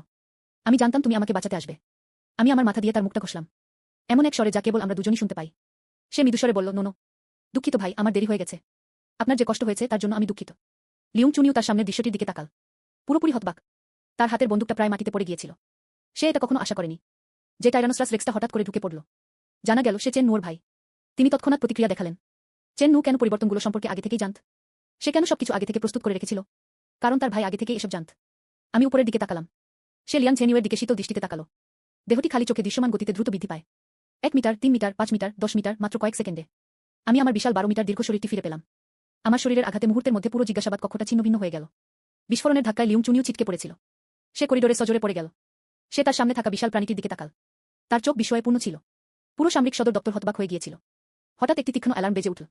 বন্দুক হাতে অগণিত সৈন্য। তারা এই দিকে ছুটে এল। পুরো করিডোরটি সম্পূর্ণরূপে ঘেরাও করা হয়েছিল। লিউং চুনিও মাটি থেকে উঠে দাঁড়াল। সে তার বন্দুকটা তুলে আমার দিকে চিৎকার করে উঠল এবং তারপর চুপ করে রইল। নীরবতা সরিয়ে রাখুন, নইলে গুলি করব। আমি আমার বোনকে আমার পেছনে আড়াল করে রাখলাম। সে তার দিকে শীতল দৃষ্টিতে তাকালো। লিয়াং জেনিউ কথা বলতে শুরু করলেন। আমি তোমার সাথে লড়াই করতে চাই না। তুমি পূর্বজন্মে আমার বোনের জীবন বাঁচিয়েছিলে। এই জীবনে আমি তোমাকে হত্যা করব না। কিন্তু আমাকে কেউ থামাতে পারবে না। তার পূর্বজন্মে সে আমার কথা কিছুই বুঝতে পারত না। কিন্তু ঠিক তখনই ধাবমান সৈন্যরা ইতিমধ্যেই তাদের বন্দুক তুলে ধরেছিল। আমাকে লক্ষ্য করে, কমান্ডার, আমরা কি গুলি চালাব? লিউং চুনিও আমার পিছনে তাকালো। আমার পা দুটো শক্ত করে জড়িয়ে ধরলাম। ভয় ভরা মুখ। তবুও সে জেদ ধরে তার নীরবতার দিকে তাকিয়ে রইল। সে আবার আমার দিকে তাকালো। এই টাইরানোসরাস রেক্সটি পুরো সদর দপ্তর ধ্বংস করার মতো যথেষ্ট শক্তিশালী ছিল। অবশেষে সে ধীরে ধীরে হাতের বন্দুকটা নামিয়ে রাখল। তোমাদের অস্ত্র নামিয়ে রাখো। তিনি সৈন্যদের দিকে গর্জন করে উঠলেন। কমান্ডার, আমি বললাম, বন্দুকটা নামিয়ে রাখো। লিউং চুনিও আবার গর্জন করে উঠল। সৈন্যরা হতবাক হয়ে একে অপরের দিকে তাকালো। অবশেষে সে ধীরে ধীরে হাতের বন্দুকটা নামিয়ে রাখল। আমি লিউং চুনিওয়ের দিকে তাকালাম। তার চোখে বিস্ময়ের ঝলক দেখা গেল। ইয়াং ঝেনিউয়ে, আমি জানি তুমি আমার কথা বিশ্বাস করো না। আমি তার দিকে তাকালাম। সে গম্ভীরভাবে বলল, কিন্তু আমাকে আপনাকে বলতেই হবে। 20 দিনেরও কম সময় বাকি আছে। 100 মিটার উঁচু সুনামি। এটি সমগ্র দাকুন শহর জুড়ে ছড়িয়ে পড়বে। তখন শহরটি পুরোপুরি ডুবে যাবে। শহরের লক্ষ লক্ষ মানুষের কেউই বেঁচে থাকেনি। তুমি কি বললে? লিউং চুনিওয়ের মুখের ভাব আমূল বদলে গেল। সুনামি অসম্ভব। দাকুন শহরের উপকূলীয় প্রতিরক্ষা ব্যবস্থা অভেদ্য। সুনামিতে এটা কিভাবে ডুবে যেতে পারে? দুর্বেদ্য। আমি তাচ্ছিলের হাসি হাসলাম। তুমিও তোমার পূর্বজন্মে এমনটাই ভেবেছিলে। শেষ পর্যন্ত দাকুন শহরের মোট জনসংখ্যার 1%-এরও কম মানুষ বেঁচে ছিল। আমি তার সামনে একটা পোর্টেবল হার্ড ড্রাইভ ছুড়ে দিলাম। এতে পূর্বজন্মের সুনামি সম্পর্কিত সমস্ত তথ্য রয়েছে। এবং আপনার সামরিক বাহিনীর উপকূলীয় প্রতিরক্ষা মোতায়েন মানচিত্র। এবং সুনামির সঠিক সময় ও গতিপথ। আমি দেখলাম লিউং চুনিওয়ে মেঝে থেকে হার্ড ড্রাইভটা তুলে নিল। আমার হাত দুটো সামান্য কাঁপছিল। সে জানত এই মোতায়েন মানচিত্রটি একটি শীর্ষ সামরিক গোপনীয় বিষয়। তার এবং আরও বেশ কয়েকজন শীর্ষ কর্মকর্তা ছাড়াও বহিরাগতদের পক্ষে জানা অসম্ভব। আমাদের সামনে থাকা টাইরানোসরাস রেক্সটি যা বলেছিল, এটা সত্যি হওয়ার সম্ভাবনা খুব বেশি। তুমি এটা বিশ্বাস করো বা না করো, তাতে আমার কিছু যায় আসে না। আমি এখন আমার বোনকে সঙ্গে নিয়ে যাচ্ছি। আমি তার দিকে তাকালাম। আবার কথা বলুন। আপনি যদি দাকুন শহরের লক্ষ লক্ষ মানুষকে না চান, তারা সবাই সমুদ্রের তলদেশে বিলীন হয়ে গেল। যত দ্রুত সম্ভব সরিয়ে নেওয়ার ব্যবস্থা করুন। কথা শেষ করে আমি মাথা নিচু করলাম। সে তার ছোট বোন নোনোর সাথে নম্রভাবে কথা বলল। আমরা হাঁটতে হাঁটতে চেন নু জোরালোভাবে মাথা নাড়ছিল। সে আমার গলাটা শক্ত করে জড়িয়ে ধরল। আমি আমার পিঠে কেতসাল কোয়াতলের ডানা মেলে দিলাম। হঠাৎ একটি বিশাল জীবনদায়ী দরজা মুহূর্তের মধ্যে আমাকে আকাশে তুলে নিল। অগণিত সৈন্যের হতবাক দৃষ্টির নিচে আমি আমার ছোট বোনকে নিয়ে এসেছি। দাকুন শহরের উপকণ্ঠে অবস্থিত পাহাড় ও জঙ্গলের দিকে উড়ে যাচ্ছে। যে মুহূর্তে এটি সামরিক অঞ্চলের সদর দপ্তর থেকে উড়ে গেল, অবশেষে আমার মনের ভার নেমে গেল। অবশেষে আমি আমার বোনকে উদ্ধার করলাম। এই জীবন আমি তাকে আর কখনো আমার পাশ থেকে যেতে দেব না। আমরা উড়ে গিয়ে পাহাড়ের একটি নিরাপদ আশ্রয়ে গেলাম। এই আশ্রয়টা আমি আগে থেকেই প্রস্তুত করে রেখেছিলাম। ভিতরে প্রচুর সরবরাহ আছে। সম্পূর্ণ নিরাপদ। আমার বোন আমার গলা জড়িয়ে ধরে অনেকক্ষণ ধরে কাঁদছিল। কেবল তখনই আমি অবশেষে শান্ত হলাম। সে আমার বিশাল টাইরানোসরাস রেক্সের মতো শরীরটার দিকে তাকালো। তার চোখ প্রশংসায় পূর্ণ ছিল। সে হেসে বলল, ভাই তুমি তো একেবারে টাইরানোসরাস রেক্সে পরিণত হয়ে গেছো। তুমি অসাধারণ। আমি হেসে আমার মাথা দিয়ে তার মুখটা আদর করলাম। আমার হৃদয় স্নেহে পূর্ণ। এটাই আমার পুনর্জন্মের অর্থ। আমার বোনকে রক্ষা করো। আগামী কয়েকদিন আমি আমার বোনকে নিয়ে পাহাড়ে রূপান্তরিত জন্তু শিকার করতে গিয়েছিলাম। বিবর্তন পয়েন্ট সংগ্রহ করুন। আমি আমার বোনের জন্য একটি বিশালাকার গ্রাউন্ড স্লথের জীবাশ্মের গুঁড়ো তৈরি করেছিলাম। এছাড়াও টার্ডিগ্রেড থেকে প্রাপ্ত জিনের খণ্ডাংশ। মিউটেশনের সময় এটি সবচেয়ে নিরাপদ এবং আত্মরক্ষামূলক বিশালাকার স্থল স্লথে রূপান্তরিত হতে পারে। আমার মতোই অমরত্ব ধারণ করে। আর ঠিক এই দিনেই আমি পূর্ণবয়স্ক রূপে রূপান্তরিত একটি দৈত্যকে খুঁজে বের করে শিকার করেছিলাম। 100 বিবর্তন পয়েন্ট অর্জন করা হয়েছে। আমার বিবর্তন মান অবশেষে 10,441,000 এ পৌঁছেছে। দিন বিবর্তন মান পূর্ণ হয়েছে। বিবর্তনের সূচনা। সঙ্গে সঙ্গে এক অবর্ণনীয় জ্বালাপোড়া। এটা আবার আমার সারা শরীর জুড়ে ছড়িয়ে পড়ল। আমার শরীর দ্রুত গতিতে বাড়তে ও রূপান্তরিত হতে শুরু করল। সমস্ত সংযুক্ত জিন এই মুহূর্তে সম্পূর্ণরূপে এবং নিখুঁতভাবে একীভূত। টাইরানোসরাস রেক্সের ক্রোধ, টার্ডিগ্রেডদের অমরত্ব, কোয়েটজাল কোয়াটলের ক্ষিপ্রতা, ডাইনোসুকাসের প্রতিরক্ষা, ডানক্লিওস্টিয়াসের কামদের শক্তি, অ্যানোমালোকারিস গতিশীল দৃষ্টি, নীল ড্রাগনের নিয়ন্ত্রণ, সাবারটুথর টাইগারের তীক্ষ্ণতা, ম্যান্থের ওজন, সবকিছু একীভূত হয়ে গেছে। আমার শরীরের দৈর্ঘ্য নাটকীয়ভাবে 12 মিটার থেকে বেড়ে 20 মিটার হয়েছে। উচ্চতা 8 মিটারে পৌঁছেছিল। ওজন বেড়ে 20 টন হল। এর কামদের শক্তি ভয়ঙ্কর 20 টনে পৌঁছেছিল। আঁশগুলো এতটাই শক্ত যে তা ট্যাঙ্কের বর্মভেদকারী গোলার আঘাতও প্রতিরোধ করতে পারে। ডানা মেলে আমি এমনকি সুপারসনিক গতিতেও উঠতে পারি। সফলভাবে একটি বৃদ্ধি রূপে বিকশিত হয়েছে। আমি ড্রাগনের কান ফাটানো গর্জনে আকাশের দিকে মুখ করে গর্জে উঠলাম। পুরো পাহাড়ি বনটা সামান্য কেঁপে উঠল। রূপান্তরিত পশুগুলো এতটাই ভয় পেয়েছিল যে তারা মাটিতে উপর হয়ে শুয়ে পড়ল। কাপুনি। আর ঠিক সেই মুহূর্তে আমার বিবর্তন সম্পন্ন হল। ছোট বোনের মধ্যেও অদ্ভুত পরিবর্তন শুরু হলো। আমি তার জন্য যা তৈরি করেছিলাম সে তা খেয়েছে। পৃথিবীর জীবাশ্মগুলো শরীর রূপান্তরিত হতে শুরু করে। কিন্তু ঠিক তখনই একটি দুর্ঘটনা ঘটেছে। আমার বোনের শরীরটা হঠাৎ প্রচণ্ডভাবে কাঁপতে শুরু করল। ফ্যাকাশে মুখ, দুর্বল শ্বাসপ্রশ্বাস। সংযোজনটি ব্যর্থ হয়েছে। আমি সঙ্গে সঙ্গে আতঙ্কিত হয়ে পড়লাম। আমার পূর্বজন্মে আমি কখনো এই পরিস্থিতির সম্মুখীন হইনি। আমি আমার বোনের যন্ত্রণাক্লিষ্ট অভিব্যক্তি লক্ষ্য করলাম। আমার হৃদয়টা যেন সজোরে নিন্দে নেওয়া হচ্ছিল। বিন্দুমাত্র দ্বিধা ছাড়াই আমি আমার নখ দিয়ে নিজের আঁশগুলোই ছিঁড়ে ফেললাম। সংযুক্ত জিনগুলো ধারণকারী রক্তটি নির্গত করুন। সে অল্প অল্প করে সেটা তার ছোট বোনের মুখে ঢুকিয়ে দিল। আমার রক্তে টার্ডিগ্রেডের পুনরুজ্জীবনের জিন রয়েছে এবং সকল প্রাচীন প্রাণীর মিলিত রক্ত। তাকে অবশ্যই বাঁচানো সম্ভব। তাকে খাওয়াতে পুরো 3 মিনিট সময় লেগেছিল। অবশেষে আমার বোনের খিঁচুনি থেমে গেল। শরীরটি আবার স্থিতিশীল হতে ও রূপান্তরিত হতে শুরু করল। অবশেষে সে 8 মিটার দীর্ঘ এক প্রাণীতে রূপান্তরিত হল। 5 টন আর্থ উলফ। এর পুরো শরীর শক্ত পশমে ঢাকা। অসাধারণ শক্তি এবং প্রতিরক্ষা থাকা। তাদেরও আমার মতোই পুনর্জন্মের ক্ষমতা আছে। আরও গুরুত্বপূর্ণভাবে তিনি এখনো কথা বলতে পারেন। সে এখনো সেই ছোট ভাইটাই আছে যে আমাকে জড়িয়ে ধরত আর আদুরে আচরণ করত। সে আনাড়ি পায়ে আমার পাশে এসে দাঁড়াল। ওটা আমার পায়ে মাথা ঘষল। সে হেসে বলল, দেখো আমিও খুব সক্ষম হয়ে উঠেছি। এখন থেকে আমি তোমাকে রক্ষা করতে পারবো। তোমাকে সব সময় আমাকে রক্ষা করতে হবে না। আমার বোনের উজ্জ্বল হাসির দিকে তাকিয়ে সঙ্গে সঙ্গে আমার চোখ জ্বলে ভরে উঠল। পূর্বজন্মের অনুশোচনা। এই মুহূর্তে অবশেষে এর একটি নিখুঁত সমাপ্তি ঘটল। কিন্তু ঠিক তখনই দূরবর্তী সমুদ্রতীর কানে তালা লাগানোর মতো একটি গর্জন শোনা গেল। আমি হঠাৎ মুখ তুলে সমুদ্রের দিকে তাকালাম। দিগন্তে 100 মিটার উঁচু জলের দেয়াল দেখা যাচ্ছিল। ভয়ঙ্কর গতিতে দাকুন শহরের দিকে ধাবমান। আমার আগের জীবনের চেয়ে সুনামিটি পুরো 3 দিন আগেই হয়েছিল। আমার পুনর্জন্মের কারণে সময়রেখা সম্পূর্ণরূপে বদলে গেছে। আমি জলের সেই সুউচ্চ প্রাচীরটির দিকে তাকালাম। তার চোখ গাম্ভীর্যপূর্ণ ছিল। আমার পূর্বজন্মে এই সুনামি দাকুন শহরটিকে সম্পূর্ণরূপে ডুবিয়ে দিয়েছিল। সমুদ্রে লক্ষ লক্ষ মানুষ প্রাণ হারায়। এমনকি যদি আমি লিউং চুনিউকে আগে থেকে বলেও দিতাম এই জীবনে, কিন্তু তাদের জন্য সময় তখনও খুবই কম ছিল। ভাই, আমাদের কি করা উচিত? আমার বোন আমার দিকে তাকালো। তার চোখ উদ্বেগে পূর্ণ ছিল। আমি আমার ছোট বোনের দিকে তাকালাম। আমি আবার দূরে তাকালাম। দাকুন শহর যা সুনামির গ্রাসে যেতে চলেছে। গভীর শ্বাস নিন। আমার পূর্বজন্মে আমি নর্দমায় লুকিয়ে থাকা একটি কুমির কচ্ছপ ছিলাম। সে নিজের বোনকেও রক্ষা করতে পারল না। এই জীবনে আমি এক টাইরানোসরাস রেক্স, প্রাগৈতিহাসিক অধিপতি। এটি পৃথিবীর শীর্ষ শিকারী। আমি শুধু দাঁড়িয়ে দেখতে পারি না। সমুদ্রে লক্ষ লক্ষ মানুষ প্রাণ হারায়। না, তুমি এখানেই অপেক্ষা করো। আমি কোথাও যেতে চাই না। আমি আমার বোনের দিকে তাকালাম। সে গম্ভীরভাবে বলল, আমার ভাই এখনই ফিরে আসবে। ভাই, আমি তোমার সাথে যাব। আমিও সাহায্য করতে চাই। আমার ছোট বোন জেদ করে বলল। আমি তার দিকে তাকালাম। অবশেষে সে মাথা নাড়ল। ঠিক আছে, চলো আমরা একসাথে ভাই বোন হই। আমি আমার ডানা মেললাম। আমার বোন আমার গলা জড়িয়ে ধরল। আমরা একসাথে দ্রুত বেগে দাকুন শহরের দিকে উড়ে গেলাম। এই মুহূর্তে দাকুন শহরে চরম বিশৃঙ্খলা বিরাজ করছে। তীক্ষ্ণ অ্যালার্মটি সারা শহর জুড়ে বেজে উঠল। সুনামির প্রথম ঢেউ যে উপকূলীয় প্রতিরক্ষা ব্যবস্থা ভেঙে গেছে। 100 মিটার উঁচু ঢেউগুলো যেন এক বিশাল দানব ছিল। তার রক্তিম মুখ গহ্বর খুলে এটা পুরো শহরটাকে পুরোপুরি গ্রাস করতে যাচ্ছিল। শহরের লোকেরা চিৎকার করে উঠল। কাঁচতে কাঁচতে আর চিৎকার করতে করতে সে পাগলের মতো উঁচু জায়গার দিকে দৌড়ে গেল। কিন্তু তাদের গতি, এটা কিভাবে সুনামির গতির সাথে তুলনীয় হতে পারে? লিউং চুনিউ সবচেয়ে উঁচু ভবনে দাঁড়িয়ে আছে। সুনামি ধেয়ে আসতে দেখা তার চোখ হতাশায় পূর্ণ ছিল। তিনি সরিয়ে নেওয়ার ব্যবস্থা করেছেন, কিন্তু সময়টা খুবই কম ছিল। বহু মানুষকে সরিয়ে নেওয়ার জন্য যথেষ্ট সময় ছিল না। এমনটা কি হতে পারে যে দাকুন শহরের লক্ষ লক্ষ মানুষ? আমরা কি সত্যি সবাই এখানে ধ্বংস হয়ে যাব? ঠিক যখন সবাই হতাশায় নিমজ্জিত ছিল, ড্রাগনটির কান ফাটানো গর্জন গোটা আকাশ জুড়ে প্রতিধ্বনিত হলো। সবাই আকাশের দিকে তাকালো। 20 মিটার দীর্ঘ একটি বিশাল টাইরানোসরাস রেক্স প্রদর্শন করা হয়েছিল। প্রসারিত ডানা যা আকাশ ঢেকে দেয়। বিশাল নীল পৃথিবী সহ তারা উড়ে সুনামির সম্মুখভাগে চলে গেল। আমি আমার সামনে শত শত মিটার উঁচু বিশাল ঢেউটার দিকে তাকিয়েছিলাম। বিন্দুমাত্র ভয় ছাড়াই আমি অ্যাজুর ড্রাগনের জিনগুলো সক্রিয় করেছি। শরীরের সমস্ত শক্তি একত্রিত হলো। আমি সজোরে বিশাল ঢেউটার মধ্যে ঝাঁপিয়ে পড়লাম। তার 20 টন ওজনের শরীর নিয়ে এটি বিশাল ঢেউটির একেবারে চূড়ায় সজোরে আছড়ে পড়ল। কানে তালা লাগানোর মতো গর্জন। আমি নিজেকে নিজের শরীর ব্যবহার করতে বাধ্য করেছিলাম। এটি প্রথম সুনামির প্রভাবকে প্রতিহত করেছিল। সেই মুহূর্তে যেন গোটা পৃথিবী থমকে গিয়েছিল। যারা দৌড়াচ্ছিল তারা সবাই থেমে গেল। হতবাক হয়ে আকাশের দিকে তাকিয়ে আছে। টাইরানোসরাস রেক্স যেটি সুনামি আটকাতে নিজের শরীর ব্যবহার করেছিল। লিউং চুনিউ আমার অবজেক্টটি দেখছিল। তার চোখ বিস্ময় ও অপরাধবোধে পূর্ণ ছিল। অবশেষে সে বুঝতে পারল, আমি আগে যা বলেছিলাম তার সবই সত্যি ছিল। কিন্তু সুনামির প্রথম ঢেউ ছিল কেবল শুরু। আরও উঁচু এবং আরও ভয়ঙ্কর ঢেউ আসতে বাকি ছিল। এটা দ্রুত এগিয়ে আসছে। আমি দাঁতে দাঁত চেপে টার্ডিগ্রেডের পুনর্জন্মের ক্ষমতার উপর ভরসা করলাম। বিশাল ঢেউয়ের আঘাতে শরীরের আশ ফেটে গেলেও হাত ভাঙা, এটি তাৎক্ষণিকভাবে মেরামত করা যায়। আমি আবার আমার শক্তি প্রয়োগ করলাম। অ্যাজুর ড্রাগনের জিন ব্যবহার করে জলপ্রবাহ নিয়ন্ত্রণ। যে বিশাল ঢেউটি আছড়ে পড়তে যাচ্ছিল, ধীরে ধীরে পাশের জনবসতিহীন এলাকার দিকে নিয়ে যাচ্ছে। আমার ছোট বোনও ছুটে এলো। তার বিশাল গ্রাউন্ড স্লথের দূরত্ব ব্যবহার করে জলের প্রবাহ আটকাতে আমাকে সাহায্য করুন। আমার ভাই আর আমি যেন দুটি ভিন্ন পথ। গ্রেট কুইন্সির পথে এক দুলঙ্ঘ বাদ দাঁড়িয়েছিল। যুদ্ধটি পুরো 3 ঘন্টা ধরে চলেছিল। যখন সুনামির শেষ ঢেউ, যখন আমি তাকে পুরোপুরি জন্মানবহীন এলাকায় নিয়ে গেলাম, অবশেষে আমি মুক্ত হলাম। এটা আকাশ থেকে পড়ল।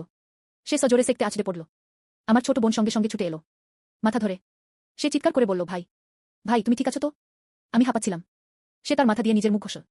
সে হেসে বলল, বোকা মেয়ে, আমার ভাই ভালো আছে।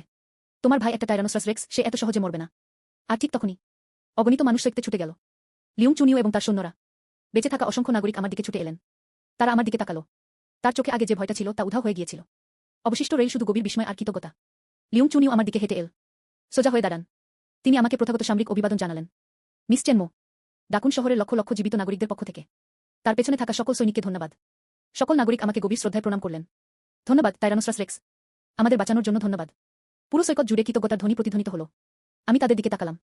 আমার মনে মিশ্র অনুভূতি হচ্ছিল। আমার পূর্বজন্মে আমি এমন এক প্রাণী ছিলাম যে 2.5 বছর কোনমতে বেঁচে ছিল। অ্যালিগেটর স্ন্যাপিং টার্টলটির শেষ পরিণতি ছিল মর্মান্তিক। এই জীবনে আমি টাইরানোসরাস রেক্স রূপে পুনর্জন্ম লাভ করেছি।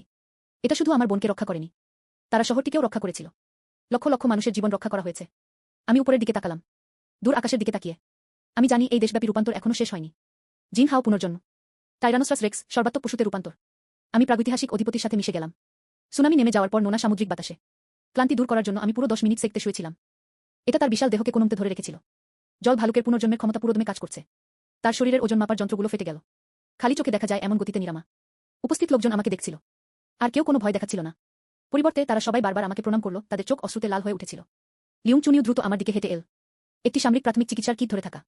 আমার আত্মনিরাময়ের ক্ষমতা জেনেও তারা তখনও খুব যত্ন সহকারে আমার ক্ষতটির চিকিৎসা করার চেষ্টা করছিলেন। তার পিছনে তাজা মাংসের বড় বড় ব্যারেল বহনকারী বেশ কয়েকজন সৈন্যকে অনুসরণ করে। এগুলো সবই কোল্ড স্টোরেজ থেকে আনা তাজা গরুর মাংস। মিস সাইলেন্ট, পুরো শহরটাকে বাঁচানোর জন্য আপনাকে ধন্যবাদ। লিয়াং ঝেনিউয়ের কণ্ঠস্বর সামান্য কেঁপে উঠল। প্রবেশ ও প্রস্থানের পরেও সামরিক অভিবাদন দীর্ঘক্ষণ ধরে বিরাজ করছিল। এই সামগ্রীগুলো সমগ্র শহরের পক্ষ থেকে আমাদের কৃতজ্ঞতার এক ক্ষুদ্র নিদর্শন। আমি বালতিগুলোর দিকে তাকালাম। 1000 কিলোগ্রামেরও বেশি তাজা মাংস। টাইরানোসরাস রেক্সের সহজাত প্রবৃত্তিগুলো তৎক্ষণাৎ জেগে উঠল। একটি বৃদ্ধি রূপে বিকশিত হওয়ার পর আমার ক্ষুধা 3 গুণেরও বেশি বেড়ে গেছে। সুনামি মোকাবেলা করতে করতে আমার সমস্ত শক্তি নিঃশেষ হয়ে গেছে। অনেকক্ষণ ধরে আমার পেটে গুড়গুড় করছিল। আমিও তার সাথে কোনো আনুষ্ঠানিকতা মানিনি। তার রক্তিম মুখ গহ্বর খুলে সে মাত্র কয়েক গ্রাসেই কয়েক বালতি তাজা মাংস গিলে ফেল। গরম মাংসটা আমার পেটে চলে গেল। তা নিমিষেই একটি উষ্ণ স্রোতে রূপান্তরিত হয়ে আমার সারা শরীরে বয়ে গেল। ডিং সফলভাবে শক্তি পুনরায় পূরণ করেছে। শারীরিক ক্ষতির 100% মেরামত। বর্তমান বিবর্তন মান 10,442,000। গ্রোথ ফর্মের জন্য দ্বিতীয় স্তরের অনুমতি আনলক করুন। আমি মুহূর্তের জন্য হতবাক হয়ে গেলাম। অত্যন্ত আনন্দিত। মূলত একটি বৃদ্ধি রূপে বিকশিত হওয়ার পরে সর্বোচ্চ বিবর্তন মান দ্বিগুণ হয়েছে। তাছাড়া এটি সুনামিও প্রতিরোধ করতে সক্ষম। তারা এমনকি দ্বিতীয় স্তরের সুযোগ সুবিধাও অর্জন করেছিল। কি দারুণ! আমি আমার লেজ নাড়ালাম। এর লেজের ডগাটা সৈকত জুড়ে ঝাপটা দিয়ে গেল, সরাসরি শক্ত বালির উপর। এটি কয়েক মিটার গভীর একটি পরীক্ষা খনন করল। বৃদ্ধির দ্বিতীয় পর্যায়ের শক্তি। এটি প্রথম স্তরের চেয়ে দ্বিগুণ শক্তিশালী। লিয়াং ঝেনিউ আমার সাধারণ আঘাতের শক্তির দিকে তাকাল। তার চোখের শ্রদ্ধা আরও গভীর হল। ঠিক তখনই দূর থেকে গাড়ির ইঞ্জিনের তীব্র কর্কশ শব্দ। 1 ডজনেরও বেশি সামরিক যান দ্রুত গতিতে সৈকতের দিকে ছুটে গেল। গাড়িটি পুরোপুরি থামেনি। সামরিক পোশাকে একজন লোক সে গাড়ি থেকে লাফিয়ে নামল। এক নজরেই আমি তাকে চিনতে পারলাম। সে হলো ওয়াং জুন। আমার পূর্বজন্মে আমি আমার বোনকে বন্দী করে তার উপর নির্মম নির্যাতন চালিয়েছিলাম। সেই অপরাধী যে অবশেষে তাকে বন্যায় ফেলে দিয়েছিল। আমি তৎক্ষণাৎ শক্ত হয়ে গেলাম। এর পুরো শরীর খাড়া আঁশ দিয়ে ঢাকা ছিল। তার মুখ থেকে একটা চাপা ভীতিপ্রদ গর্জন বেরিয়ে এল। 20 মিটার দীর্ঘ দেহটি সামান্য কুঁজো ছিল। মারাত্মক আঘাত হানতে প্রস্তুত। নোনো তৎক্ষণাৎ আমার সামনে এসে দাঁড়াল। দৈত্যাকার গ্রাউন্ড স্লথের বিশাল থাবাগুলো মাটিতে শক্তভাবে গেঁথে গেল। সে তার দিকে তেড়ে আসা ওয়াং জুনের দিকে তাকিয়ে আগে গর্জন করে উঠল। যদিও সে সবেমাত্র কিছুটা শেষ করেছে। এমনকি সে নিজেও ভয় কাঁপছিল। তারা তখনও আমাকে তাদের পেছনে শক্ত করে ধরে রেখেছিল। আমার ছোট বোনের ছোট্ট শরীরটা আমার পথ আটকে দাঁড়িয়ে থাকতে দেখে সঙ্গে সঙ্গে আমার চোখ জ্বলে ভরে উঠল। আমার পূর্বজন্মে আমি তাকে রক্ষা করতে নিজের জীবন বিপন্ন করেছিলাম। এই জীবনে তিনি আসলে আমাকে রক্ষা করতে শিখেছিলেন। এই দৃশ্যটি আমার হৃদয়ের সবচেয়ে কোমল স্থানটিতে আঘাত করল। লিউং চুনিও সঙ্গে সঙ্গে তার বন্দুক বের করল। তিনি ওয়াং জুনকে কড়া গলায় ধমক দিলেন, তুমি কি করতে চাও? কিন্তু ওয়াং জুন তার বন্দুক বের করেনি। পরিবর্তে এটি আমাদের থেকে প্রায় 10 মিটার দূরে থেমে গেল। থপাস! সে আমার আর আমার বোনের সামনে সোজা হাঁটু গেড়ে বসল। এই কঠিন লোকটা পূর্বজন্ম। এমন একজন মানুষ যিনি যুদ্ধক্ষেত্রেও বিচলিত হন না। এই মুহূর্তে তার চোখ দুটো সত্যি সত্যি লাল হয়ে উঠল। সে তার ছোট বোনের সামনে 3 বার গভীর শ্রদ্ধায় মাথা নত করল। প্রতিশ্রুতি মেয়ে, আমি দুঃখিত, আমাদের পূর্বজন্মে এটা আমারই ভুল ছিল। এই বাক্যটি আমি এতটাই হতবাক হয়েছিলাম যে নির্বাক হয়ে সেখানেই দাঁড়িয়ে রইলাম। আমি পুরোপুরি হতবাক হয়ে গিয়েছিলাম। কি হচ্ছে? সে তার পূর্বজন্ম সম্পর্কে কিভাবে জানতে পারত? ওয়াং জুন মাথা তুলল। তার মুখমণ্ডল অপরাধবোধ ও যন্ত্রণায় পূর্ণ ছিল। সে ধীরে ধীরে উচ্চারণ করল, যে সত্যটা আমি কখনো জানতাম না। তার পূর্বজন্মে সে সত্যিই তার বোনকে গ্রেপ্তার করে জিজ্ঞাসাবাদ কক্ষে নিয়ে গিয়েছিল। কিন্তু তাকে আঘাত করার কোনো উদ্দেশ্য তার ছিল না। সেই সময় সামরিক অঞ্চলের উচ্চ কমান্ডের মধ্যে একজন গুপ্তচর ছিল। তারা ছোট বোনটির উপর নজর রাখল যে এই বিশৃঙ্খলার কথা আগে থেকেই জানত। তারা তাকে জীবন্ত পরীক্ষার জন্য ধরতে চেয়েছিল। ভবিষ্যৎ দেখার ক্ষমতা ওয়াং জুন জানতে পারার পর শুধুমাত্র নৃশংস নির্যাতনের অজুহাতে সে তার বোনকে নিজের জিজ্ঞাসাবাদ কক্ষে আটকে রেখেছিল। এইভাবে আমি তাকে রক্ষা করতে পারি। কিন্তু সে আশা করেনি। সুনামিটা খুব দ্রুত চলে এসেছিল। বিশ্বাসঘাতকটি নির্ধারিত সময়ের আগেই বিদ্রোহ শুরু করেছিল। সে বিদ্রোহীদের দ্বারা জড়িয়ে পড়েছিল। পালাতে অক্ষম। একমাত্র উপায় ছিল তার অধীনস্থদের দিয়ে তার বোনকে নিয়ে প্রথমে পিছু হটা। তবে পথে তার লোকেরা রূপান্তরিত জন্তুদের আক্রমণের শিকার হয়েছিল। অবশেষে আমার ছোট বোন বন্যায় ভেসে গেল। তিনি নিজেও সেই বিদ্রোহে ছিলেন। ভেতরের লোকের হাতে পেছন থেকে গুলিবিদ্ধ। সুনামিতে মারা গেছেন। সেও ছিল এক পুনর্জন্মপ্রাপ্ত ব্যক্তি। পশুদের রূপান্তরের 1 ঘণ্টা আগে সে প্রথম যে কাজটি করেছিল এর উদ্দেশ্য ছিল পূর্বজন্মে বিশ্বাসঘাতকতা করা ব্যক্তিকে ব্যক্তিগতভাবে হত্যা করা। তারপর তিনি তার সৈন্যদের কাইশু কাউন্টিতে নিয়ে গেলেন। সবকিছুই ছিল আমার বোনকে খুঁজে বের করার জন্য। তাকে তোমার পাশে রক্ষা করো। পূর্বজন্মের ঋণ পরিশোধ করুন। সে আমাকে পাহাড়ে দেখেছিল। তুমি আমাকে হত্যা করতে চাও না। তাদের ভয় ছিল যে আমি হুট করে নিচে ছুটে যাব। অন্য সৈন্যদের সম্মিলিত গুলিতে দুর্ঘটনাক্রমে আহত হন। কেবল তখনই তিনি তাদেরকে ঘিরে ফেলে নিশ্চিহ্ন করার জন্য পার্বত্য অঞ্চলে আক্রমণের আদেশ দিলেন। আসল উদ্দেশ্য ছিল পাহাড়ের পাদদেশে অন্য সৈন্যদের থামানো। আমাকে আমার বোনকে বাঁচানোর একটি সুযোগ দিন। এই সব শোনার পর সে পুরোপুরি জমে গেল। আমার মাথা ঝিমঝিম করছে। পূর্বজন্মে আমি যাকে সারা জীবন ঘৃণা করতাম, তিনি এমন একজন ছিলেন যিনি তার ছোট বোনকে রক্ষা করতে নিজের জীবন বিপন্ন করেছিলেন। এই পরিবর্তনটা খুব হঠাৎ এবং অপ্রত্যাশিতভাবে ঘটল। নোনো হতবাক হয়ে গিয়েছিল। তার চোখের শত্রুভাবাপন্নতা ধীরে ধীরে মিলিয়ে গেল। অবশিষ্ট রইল শুধু চরম বিস্ময়ের এক অভিব্যক্তি। লিউং চুনিও বেশ ভালোভাবে এগিয়ে চলেছে। তিনি এবং ওয়াং জুন এক দশকেরও বেশি সময় ধরে অংশীদার হিসেবে কাজ করছেন। আমি জানতামই না যে এমন একটা লুকানো গল্প ছিল। ওয়াং জুন আবার আমাদের সামনে মাথা নত করল। তিনি কর্কশ স্বরে বললেন, মিস চেন মগু, মিস চেন নু, আমার জীবনটা তোমাদের ভাই বোনেরা। এখন থেকে আমার জীবন ওয়াং জুনের জীবন। তোমার যা ইচ্ছা তাই করো। আগুন ও জলের মধ্য দিয়ে যাওয়া, একটিও অভিযোগ নেই। তার কথা শেষ হওয়ার সাথে সাথেই সে তার পিস্তলের হাতলটি বের করল। এটা আমাকে সামনে থেকে দেওয়া হয়েছিল। আপনি আন্তরিক। আমি তার চোখে আন্তরিকতা ও অপরাধবোধ দেখতে পেলাম। তারপর আমি আমার পাশে থাকা ছোট বোনের দিকে তাকালাম। অবশেষে তা ধীরে ধীরে কমে গেল। আক্রমণাত্মক মনোভাব গ্রহণ করেছিল। পূর্বজন্মের বিদ্বেষ। যেহেতু এটাই সত্য, তাহলে ব্যাপারটাকে সমান সমান ধরে নেওয়া যাক। তাছাড়া হাতের কাছে এক ভয়ঙ্কর শত্রু থাকায় যত বেশি মিত্র তত বেশি শক্তি। আমি আমার লেজ নাড়ালাম। সে তার বন্দুকটা পেছনে ঠেলে দিল। ওঠো, যা হয়ে গেছে তা হয়ে গেছে। ভবিষ্যতে নুনুকে আর কোনো কষ্ট পেতে দিও না। ওয়াং জুন হঠাৎ মাথা তুলল। পরমানন্দমা আনন্দে তার চোখ দুটো জ্বলে উঠল। তিনি আবার অভিবাদন জানালেন, এবার বেশ জোর দিয়ে। কাজটি সম্পন্ন হওয়া নিশ্চিত করা। সেনাবাহিনীর অভিজাত সৈন্যদের আনুগত্য অর্জন করুন। সমস্ত সামরিক সম্পদের অনুমতি আনলক করুন। সুয়াং তার পূর্বজন্মের ঘোর শত্রুকে সরাসরি বশীভূত করেছিল। তারা সেনাবাহিনীর সমস্ত সম্পদও বাজেয়াপ্ত করেছিল। এটা বিশাল লাভ ছিল। ঠিক তখনই ওয়াং জুনের ওয়াকিট কি হঠাৎ সাহায্যের জন্য আকুল আর্তনাদ শোনা গেল। ঊর্ধ্বতন কর্মকর্তাকে রিপোর্ট করুন। ওহ না, পশ্চিমের প্রতিরক্ষা ব্যহ ভেদ করা হয়েছে। একটি বিশাল রূপান্তরিত জন্তু আবির্ভূত হল। আমরা আর তাদের ঠেকিয়ে রাখতে পারছি না। আমার 12 জনেরও বেশি ভাই মারা গেছেন। সহায়তার জন্য অনুরোধ, সহায়তার জন্য অনুরোধ। এক মুহূর্তে ওয়াং জুনের মুখের ভাব আমূল বদলে গেল। লিউং চুনিওয়ে তৎক্ষণাৎ উদ্বিগ্ন হয়ে উঠল। কি হচ্ছে? শহরের পশ্চিম দিকটা কি এইমাত্র পরিষ্কার করা হয়নি? এই বিশাল বিকিত জন্তুটা কোথা থেকে এলো? আমি বুঝতে পারিনি জিনিসটা এত দ্রুতগতির। পুরো চামড়া। গুলিগুলো একেবারেই অকেজো ছিল। তারা ইতিমধ্যেই 3টি প্রতিরক্ষা ব্যহ ভেদ করেছে। একথা শুনে আমার চোখে এক শীতল ঝলক খেলে গেল। এইমাত্র সুনামির মোকাবেলা করলাম। কোনো এক বোকা এসে আমাদের দরজায় করা নাড়ল। শারীরিক বৃদ্ধির দ্বিতীয় পর্যায়ে আমার শক্তি পরীক্ষা করার জন্য এটাই উপযুক্ত সময়। আমি গিয়ে দেখে আসব। আমি লিয়াং ঝেনিউ এবং ওয়াং জুনকে কিছু বলেছিলাম। তারপর এটি তার পিঠে থাকা কেটজাল কটলাসের ডানাগুলো মেলে ধরল। হঠাৎ চর সেই বিপুল প্রাণশক্তি নিমেষে আমাকে আকাশে তুলে দিল। ননো সঙ্গে সঙ্গে আমার ডানাগুলো ধরে ফেল। তারা আমার সাথে উড়ে গেল। ওয়াং জুন এবং লিয়াং ঝেনিউ সঙ্গে সঙ্গে গাড়িতে লাফিয়ে উঠল।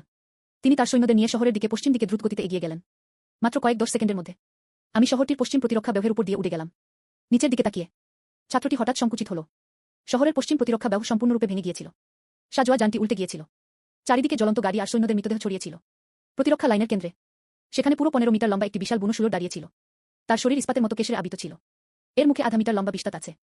একজোড়া রক্তবর্ণ চোখ উন্মাদনা ও বিদ্বেষে পূর্ণ ছিল। আর এই মুখ, তুমি ছাই হয়ে গেলেও আমি তোমাকে চিনতে পারতাম। লিয়াও জিয়াংচেং, তিনি আসলে মারা যাননি। আমি সঙ্গে সঙ্গে বুঝে গেলাম। আমার পূর্বজন্মে আমি তাকে আস্ত গিলে ফেলেছিলাম। তিনি এই জীবনেও পুনর্জন্ম লাভ করেছিলেন। এইমাত্র জাদুঘরে আমি তার খুলিটা মোটেও ভাঙিনি। এর পরিবর্তে সে একজন বলির পাঠা খোঁজার জন্য একটি ধোঁয়াশা তৈরি করেছিল। জাদুঘর থেকে পালিয়ে যাওয়ার পর আমি জানি না কোনো পদ্ধতি ব্যবহার করা হয়েছিল। এতে বিভিন্ন ধরনের প্রাচীন প্রাণীর জীবাশ্ম অন্তর্ভুক্ত করা হয়েছে। এটি এমনকি একটি বৃদ্ধি রূপে বিকশিত হয়েছে। এই বিপরীতকরণ, এটা তৎক্ষণাৎ আমার ভেতরে হত্যার তীব্র ইচ্ছা জাগিয়ে তুল। লিয়াও শিয়াংচেংও আমাকে আকাশে দেখেছিল। মাথা তুলে সে উন্মত্তের মতো গর্জন করে উঠল। চুপ কর হারামজাদা। আমি অনেক দিন ধরে এই দিনটার জন্য অপেক্ষা করছিলাম। আমার পূর্বজন্মে তুমি আমাকে পুরোপুরি গিলে ফেলেছিলে। এই জীবনে আমি তোকে টুকরো টুকরো করে ফেলব। তোমার বনি কি তোমার জীবনরেখা নয়? আজ আমি এটা তোমার সামনেই করব। এটাকে টুকরো টুকরো করে ছিঁড়ে ফেলুন। সে গর্জন করে উঠল এবং তার সমস্ত শক্তি প্রয়োগ করল। সে তার চারপাশের সৈন্যদের দিকে তেড়ে গেল। ধারালো দাঁত। এটি মুহূর্তের মধ্যে সাজোয়া যানটির ইস্পাতের পাত ভেদ করে গেল। ভিতরের সৈন্যরা একটাও চিৎকার করল না। সে ঘটনাস্থলেই মারা গেল। তার পাগলাটে চেহারা দেখে আমার চোখে হত্যার উদ্দেশ্য প্রায় উপচে পড়ছিল। আমার পূর্বজন্মে সে আমার বোনকে ছিন্নভিন্ন করে দিয়েছিল। এই জীবনে সে আসলেই নুনুর দিকে অগ্রসর হওয়ার সাহস দেখিয়েছিল।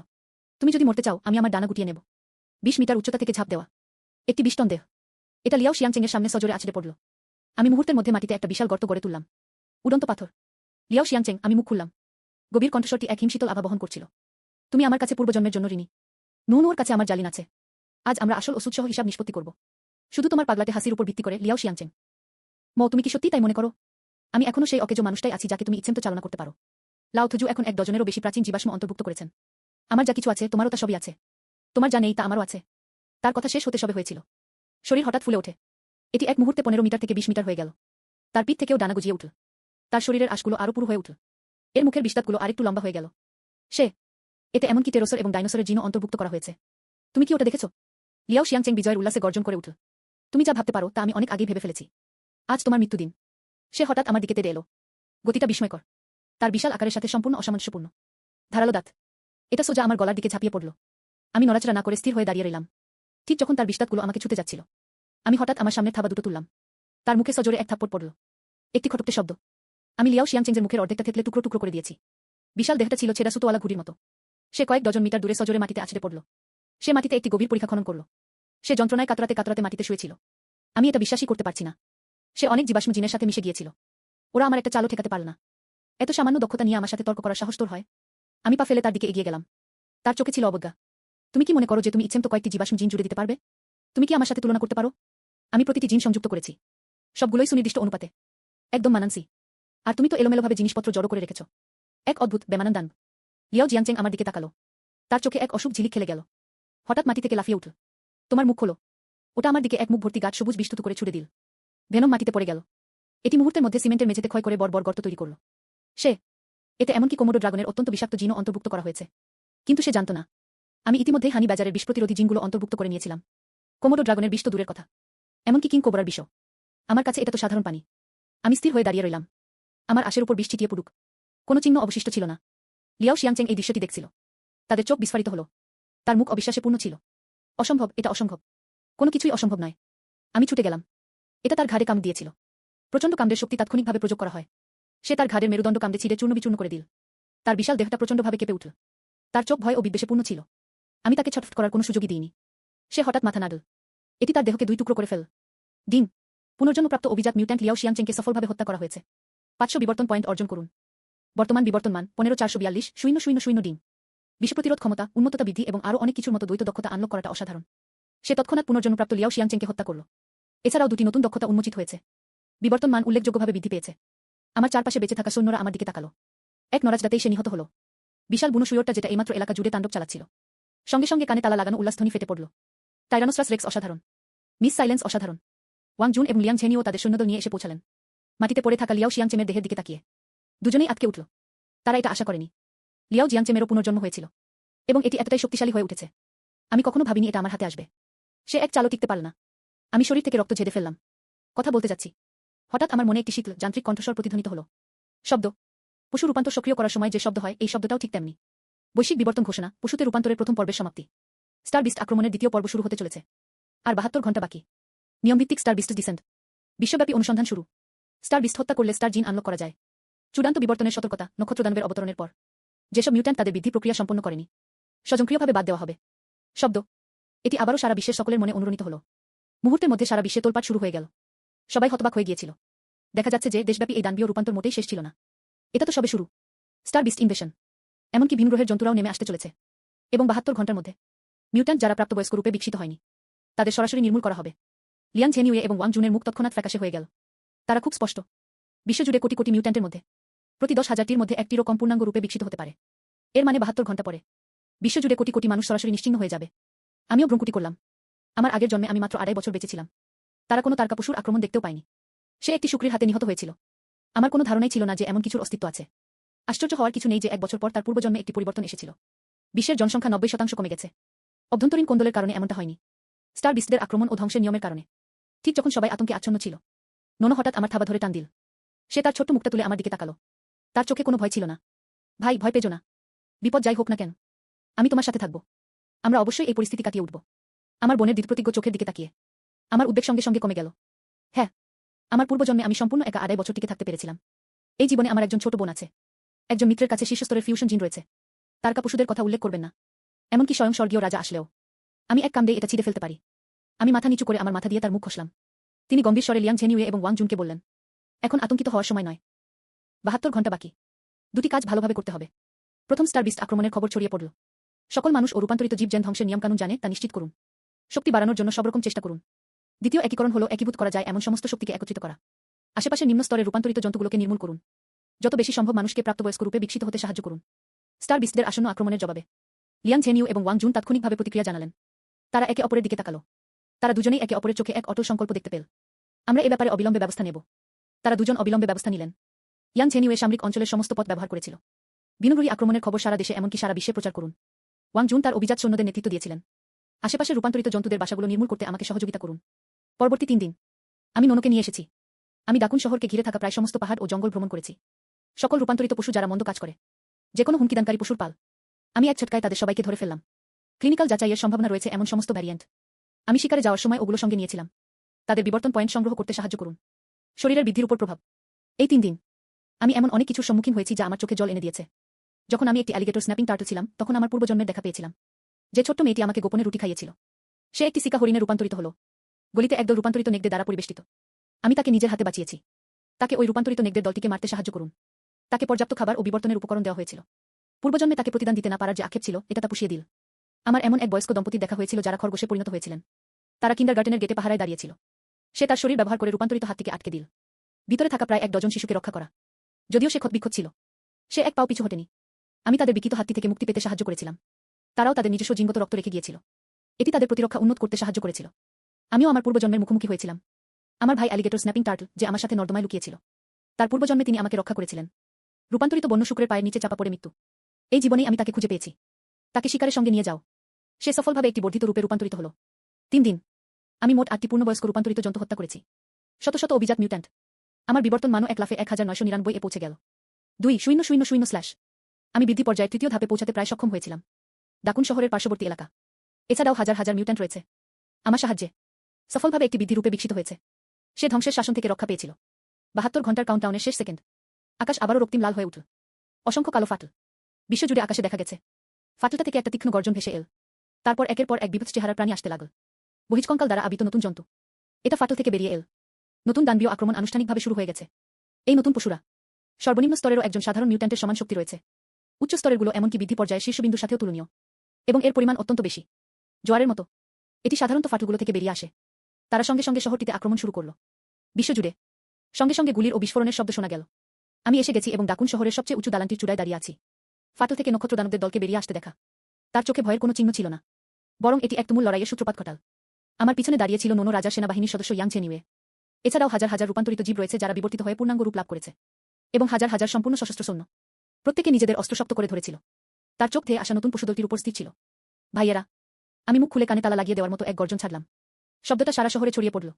এই ভিনগ্রহের নিকৃষ্ট জীবগুলো, তারা আমাদের মাতৃভূমি দখল করতে চায়। আমাদের প্রিয়জনদের হত্যা করো। আপনি কি একমত? প্রতিক্রিয়াটি ছিল ব্যাপক এবং অগ্রহণযোগ্য। পুরো ডাকুন শহর জুড়ে ধ্বনিটি প্রতিধ্বনিত হল। ভালো, তাহলে চলো এইসব আবর্জনা একসাথে ছিঁড়ে টুকরো টুকরো করে ফেলি। আমার কথা শেষ হওয়ার সাথে সাথেই তোমার ডানা মেলুন। প্রথমটি তারকা পশুদের দলের দিকে তেড়ে গেল। এর 20 মিটার দীর্ঘ দেহটি একটি কামানের গোলার মতো। তারা তারকা পশুদের দলের মধ্যে ঝাঁপিয়ে পড়ল। এর মোটা লেজটা হঠাৎ বেরিয়ে এল। মুহূর্তের মধ্যে আমি 1 ডজনেরও বেশি তারকাদানবকে কিমা করে ফেললাম। ডিম একটি প্রথম স্তরের তারকা জন্তুকে সফলভাবে পরাজিত করে একটি বিবর্তন পয়েন্ট অর্জন করেছেন। বর্তমান বিবর্তন মান 2,000 2,000 বিবর্তন মান পূর্ণ। শারীরিক বৃদ্ধিতে যুগান্তকারী পদক্ষেপ। টিয়ার 3 চূড়ান্ত ফিউশন স্কিলটি আনলক করে। প্রাগৈতিহাসিক অধিপতির অঞ্চল। এক মুহূর্তে আগের চেয়ে 10 গুণ বেশি শক্তিশালী এক শক্তি। এটা আমার সারা শরীর জুড়ে ছড়িয়ে পড়ল। আমার শরীর আবার ফুলে উঠল। এটি 20 মিটার থেকে বেড়ে 30 মিটার হয়েছে। তার শরীরের আঁশগুলো কালো সোনার মতো কঠিন হয়ে গেল। তার মুখের দাঁতগুলো শীতল আলো ঝকমক করে উঠল। কামড়ের শক্তি সরাসরি 50 টন অতিক্রম করেছিল। আমি মুখ খুললাম এবং এমন এক ড্রাগনের গর্জন ছাড়লাম যা আকাশ ও পৃথিবীকে কাঁপিয়ে দিল। প্রাগৈতিহাসিক অধিপতির রাজ্য মুহূর্তের মধ্যে উন্মোচিত হল। 1 কিলোমিটার ব্যাসার্ধের মধ্যে।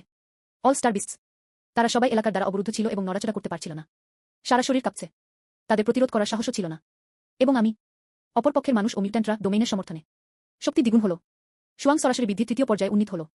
এছাড়াও ডোমেইন দক্ষতা আনলক করা হয়েছে। এই ঢেউটি এক কথায় অপরাজেয়। আমি দ্রুত এগিয়ে গেলাম। তারকা পশুদের মধ্যে সকলকে হত্যা করা। একবারে এক কামড়। এক আঘাতেই এক ঝাঁক মারা যায়। লেজের এক ঝাপটায় অনেক বড় এলাকা জুড়ে কাজ করা যায়। তারকা পশুটির রক্ত আমার সারা গায়ে ছিটকে পড়ল। বিবর্তন মূল্য দ্রুত গতিতে বাড়ছে। নোনো আমার পাশে ছিল। পৃথিবী অনুসন্ধান করতে খুব অলস ছিল। প্রতিটি আঘাতে একটি তারকা পশুর মাথা চূর্ণবিচূর্ণ হয়ে গেল। আর তা নয়, সেই ছোট্ট মেয়েটা যে শুধু আমার আড়ালে লুকিয়ে কাঁদতে জানে। সে ইতিমধ্যেই স্বাধীনভাবে কাজ সামলাতে সক্ষম। আমার পাশে থেকে লড়াই করতে পারে। ওয়াং জুন এবং লিয়াং ঝেনিউ তাদের সৈন্যদের নেতৃত্ব দিয়েছিলেন। আমার ডোমেইনের সমর্থনে বিপুল পরিমাণ গোলাবর্ষণ। তারকা পশুরা দলে দলে পতিত হল। যুদ্ধটি পুরো 1 দিন ও 1 রাত ধরে চলেছিল। যখন আমি শেষ তারকা জন্তুটাকে ছিন্নভিন্ন করে দিলাম, আকাশটা ইতিমধ্যেই ফ্যাকাশে সাদা হয়ে যাচ্ছিল। দাকুন শহরের প্রতিরক্ষা ব্যবস্থা ধরে রাখা হয়েছে। আমরা জিতেছি। মাটিতে ছড়িয়ে ছিটিয়ে থাকা নক্ষত্র পশুদের মৃতদেহগুলোর দিকে তাকিয়ে ক্ষতবিক্ষত শরীর নিয়েও সে তার চারপাশের মানুষদের দিকে তাকাচ্ছিল, যারা এখনো হাসছে। আমি আকাশের দিকে তাকিয়ে বিজয়ের গর্জন না করে পারলাম না।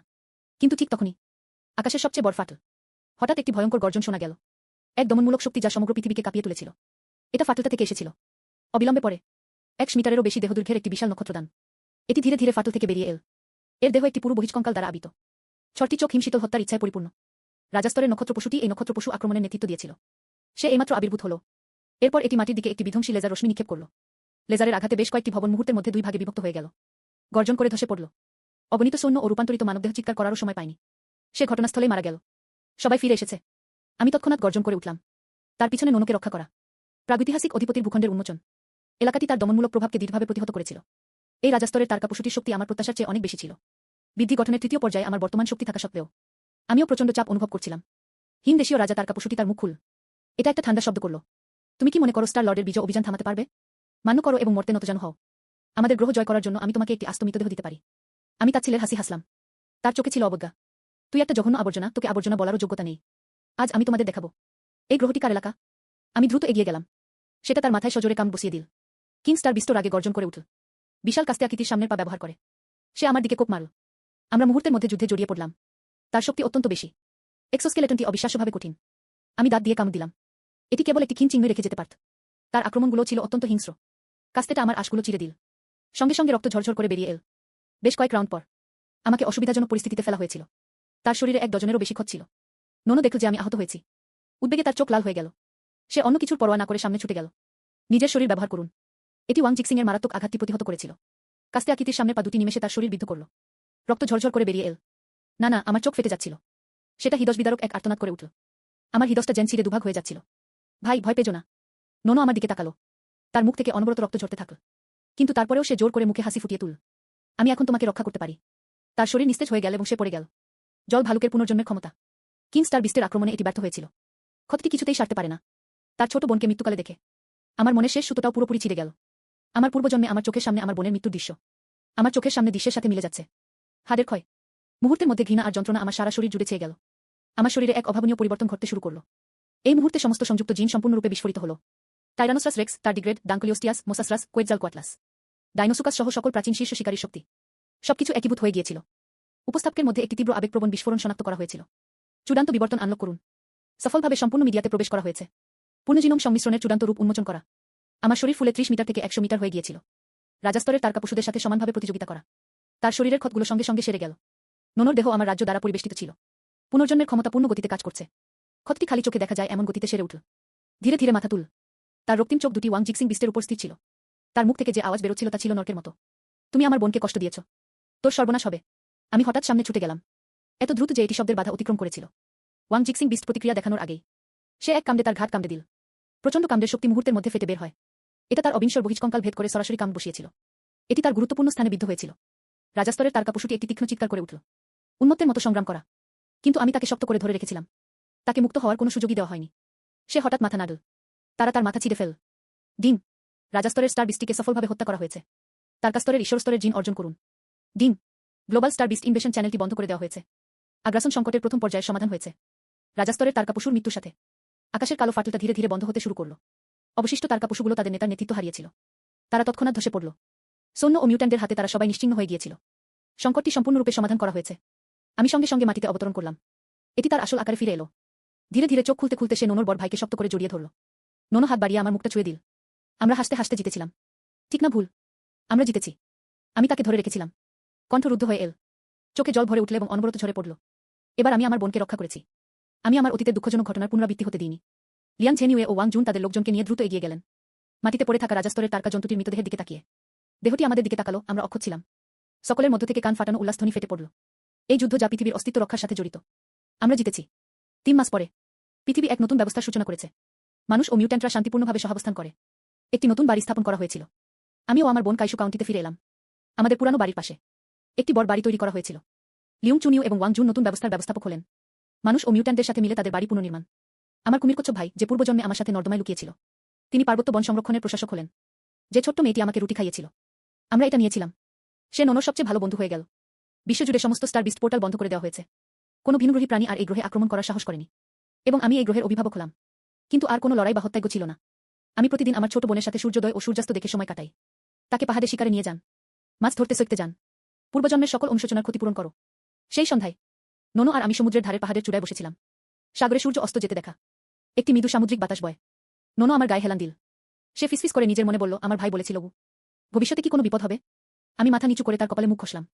সে হেসে বলল, যে বিপদ যাই থাকুক না কেন, তোমার ভাই সবসময় তোমার পাশে থাকবে। আকাশ ভেঙে পড়ছে, ভাই তোমাকে রক্ষা করবে। নোনো হাসল। সে আমার হাতটা শক্ত করে জড়িয়ে ধরল। অস্তগামী সূর্যের আভা আমাদের উপর এসে পড়ল, উষ্ণ এবং শান্তিপূর্ণ। আমার পূর্বজন্মে আমি নর্দমায় লুকিয়ে থাকা একটি কুমিরকচ্ছপ ছিলাম। 2.5 বছর বেঁচে ছিলেন। তিনি অন্তরে ক্ষোভ নিয়ে মৃত্যুবরণ করলেন। এই জীবনে আমি টাইরানোসরাস রেক্স রূপে পুনর্জন্ম লাভ করেছি। এটা শুধু আমার বোনকে রক্ষা করেনি, তারা এই গ্রহটিকেও রক্ষা করেছিলেন। আমি এমন একজন হয়ে উঠেছি যা আমি কখনো কল্পনা করারও সাহস করিনি। আমার কিংবদন্তি অব্যাহত রয়েছে। আর এবার আমার আর কখনো কোনো অনুশোচনা থাকবে না।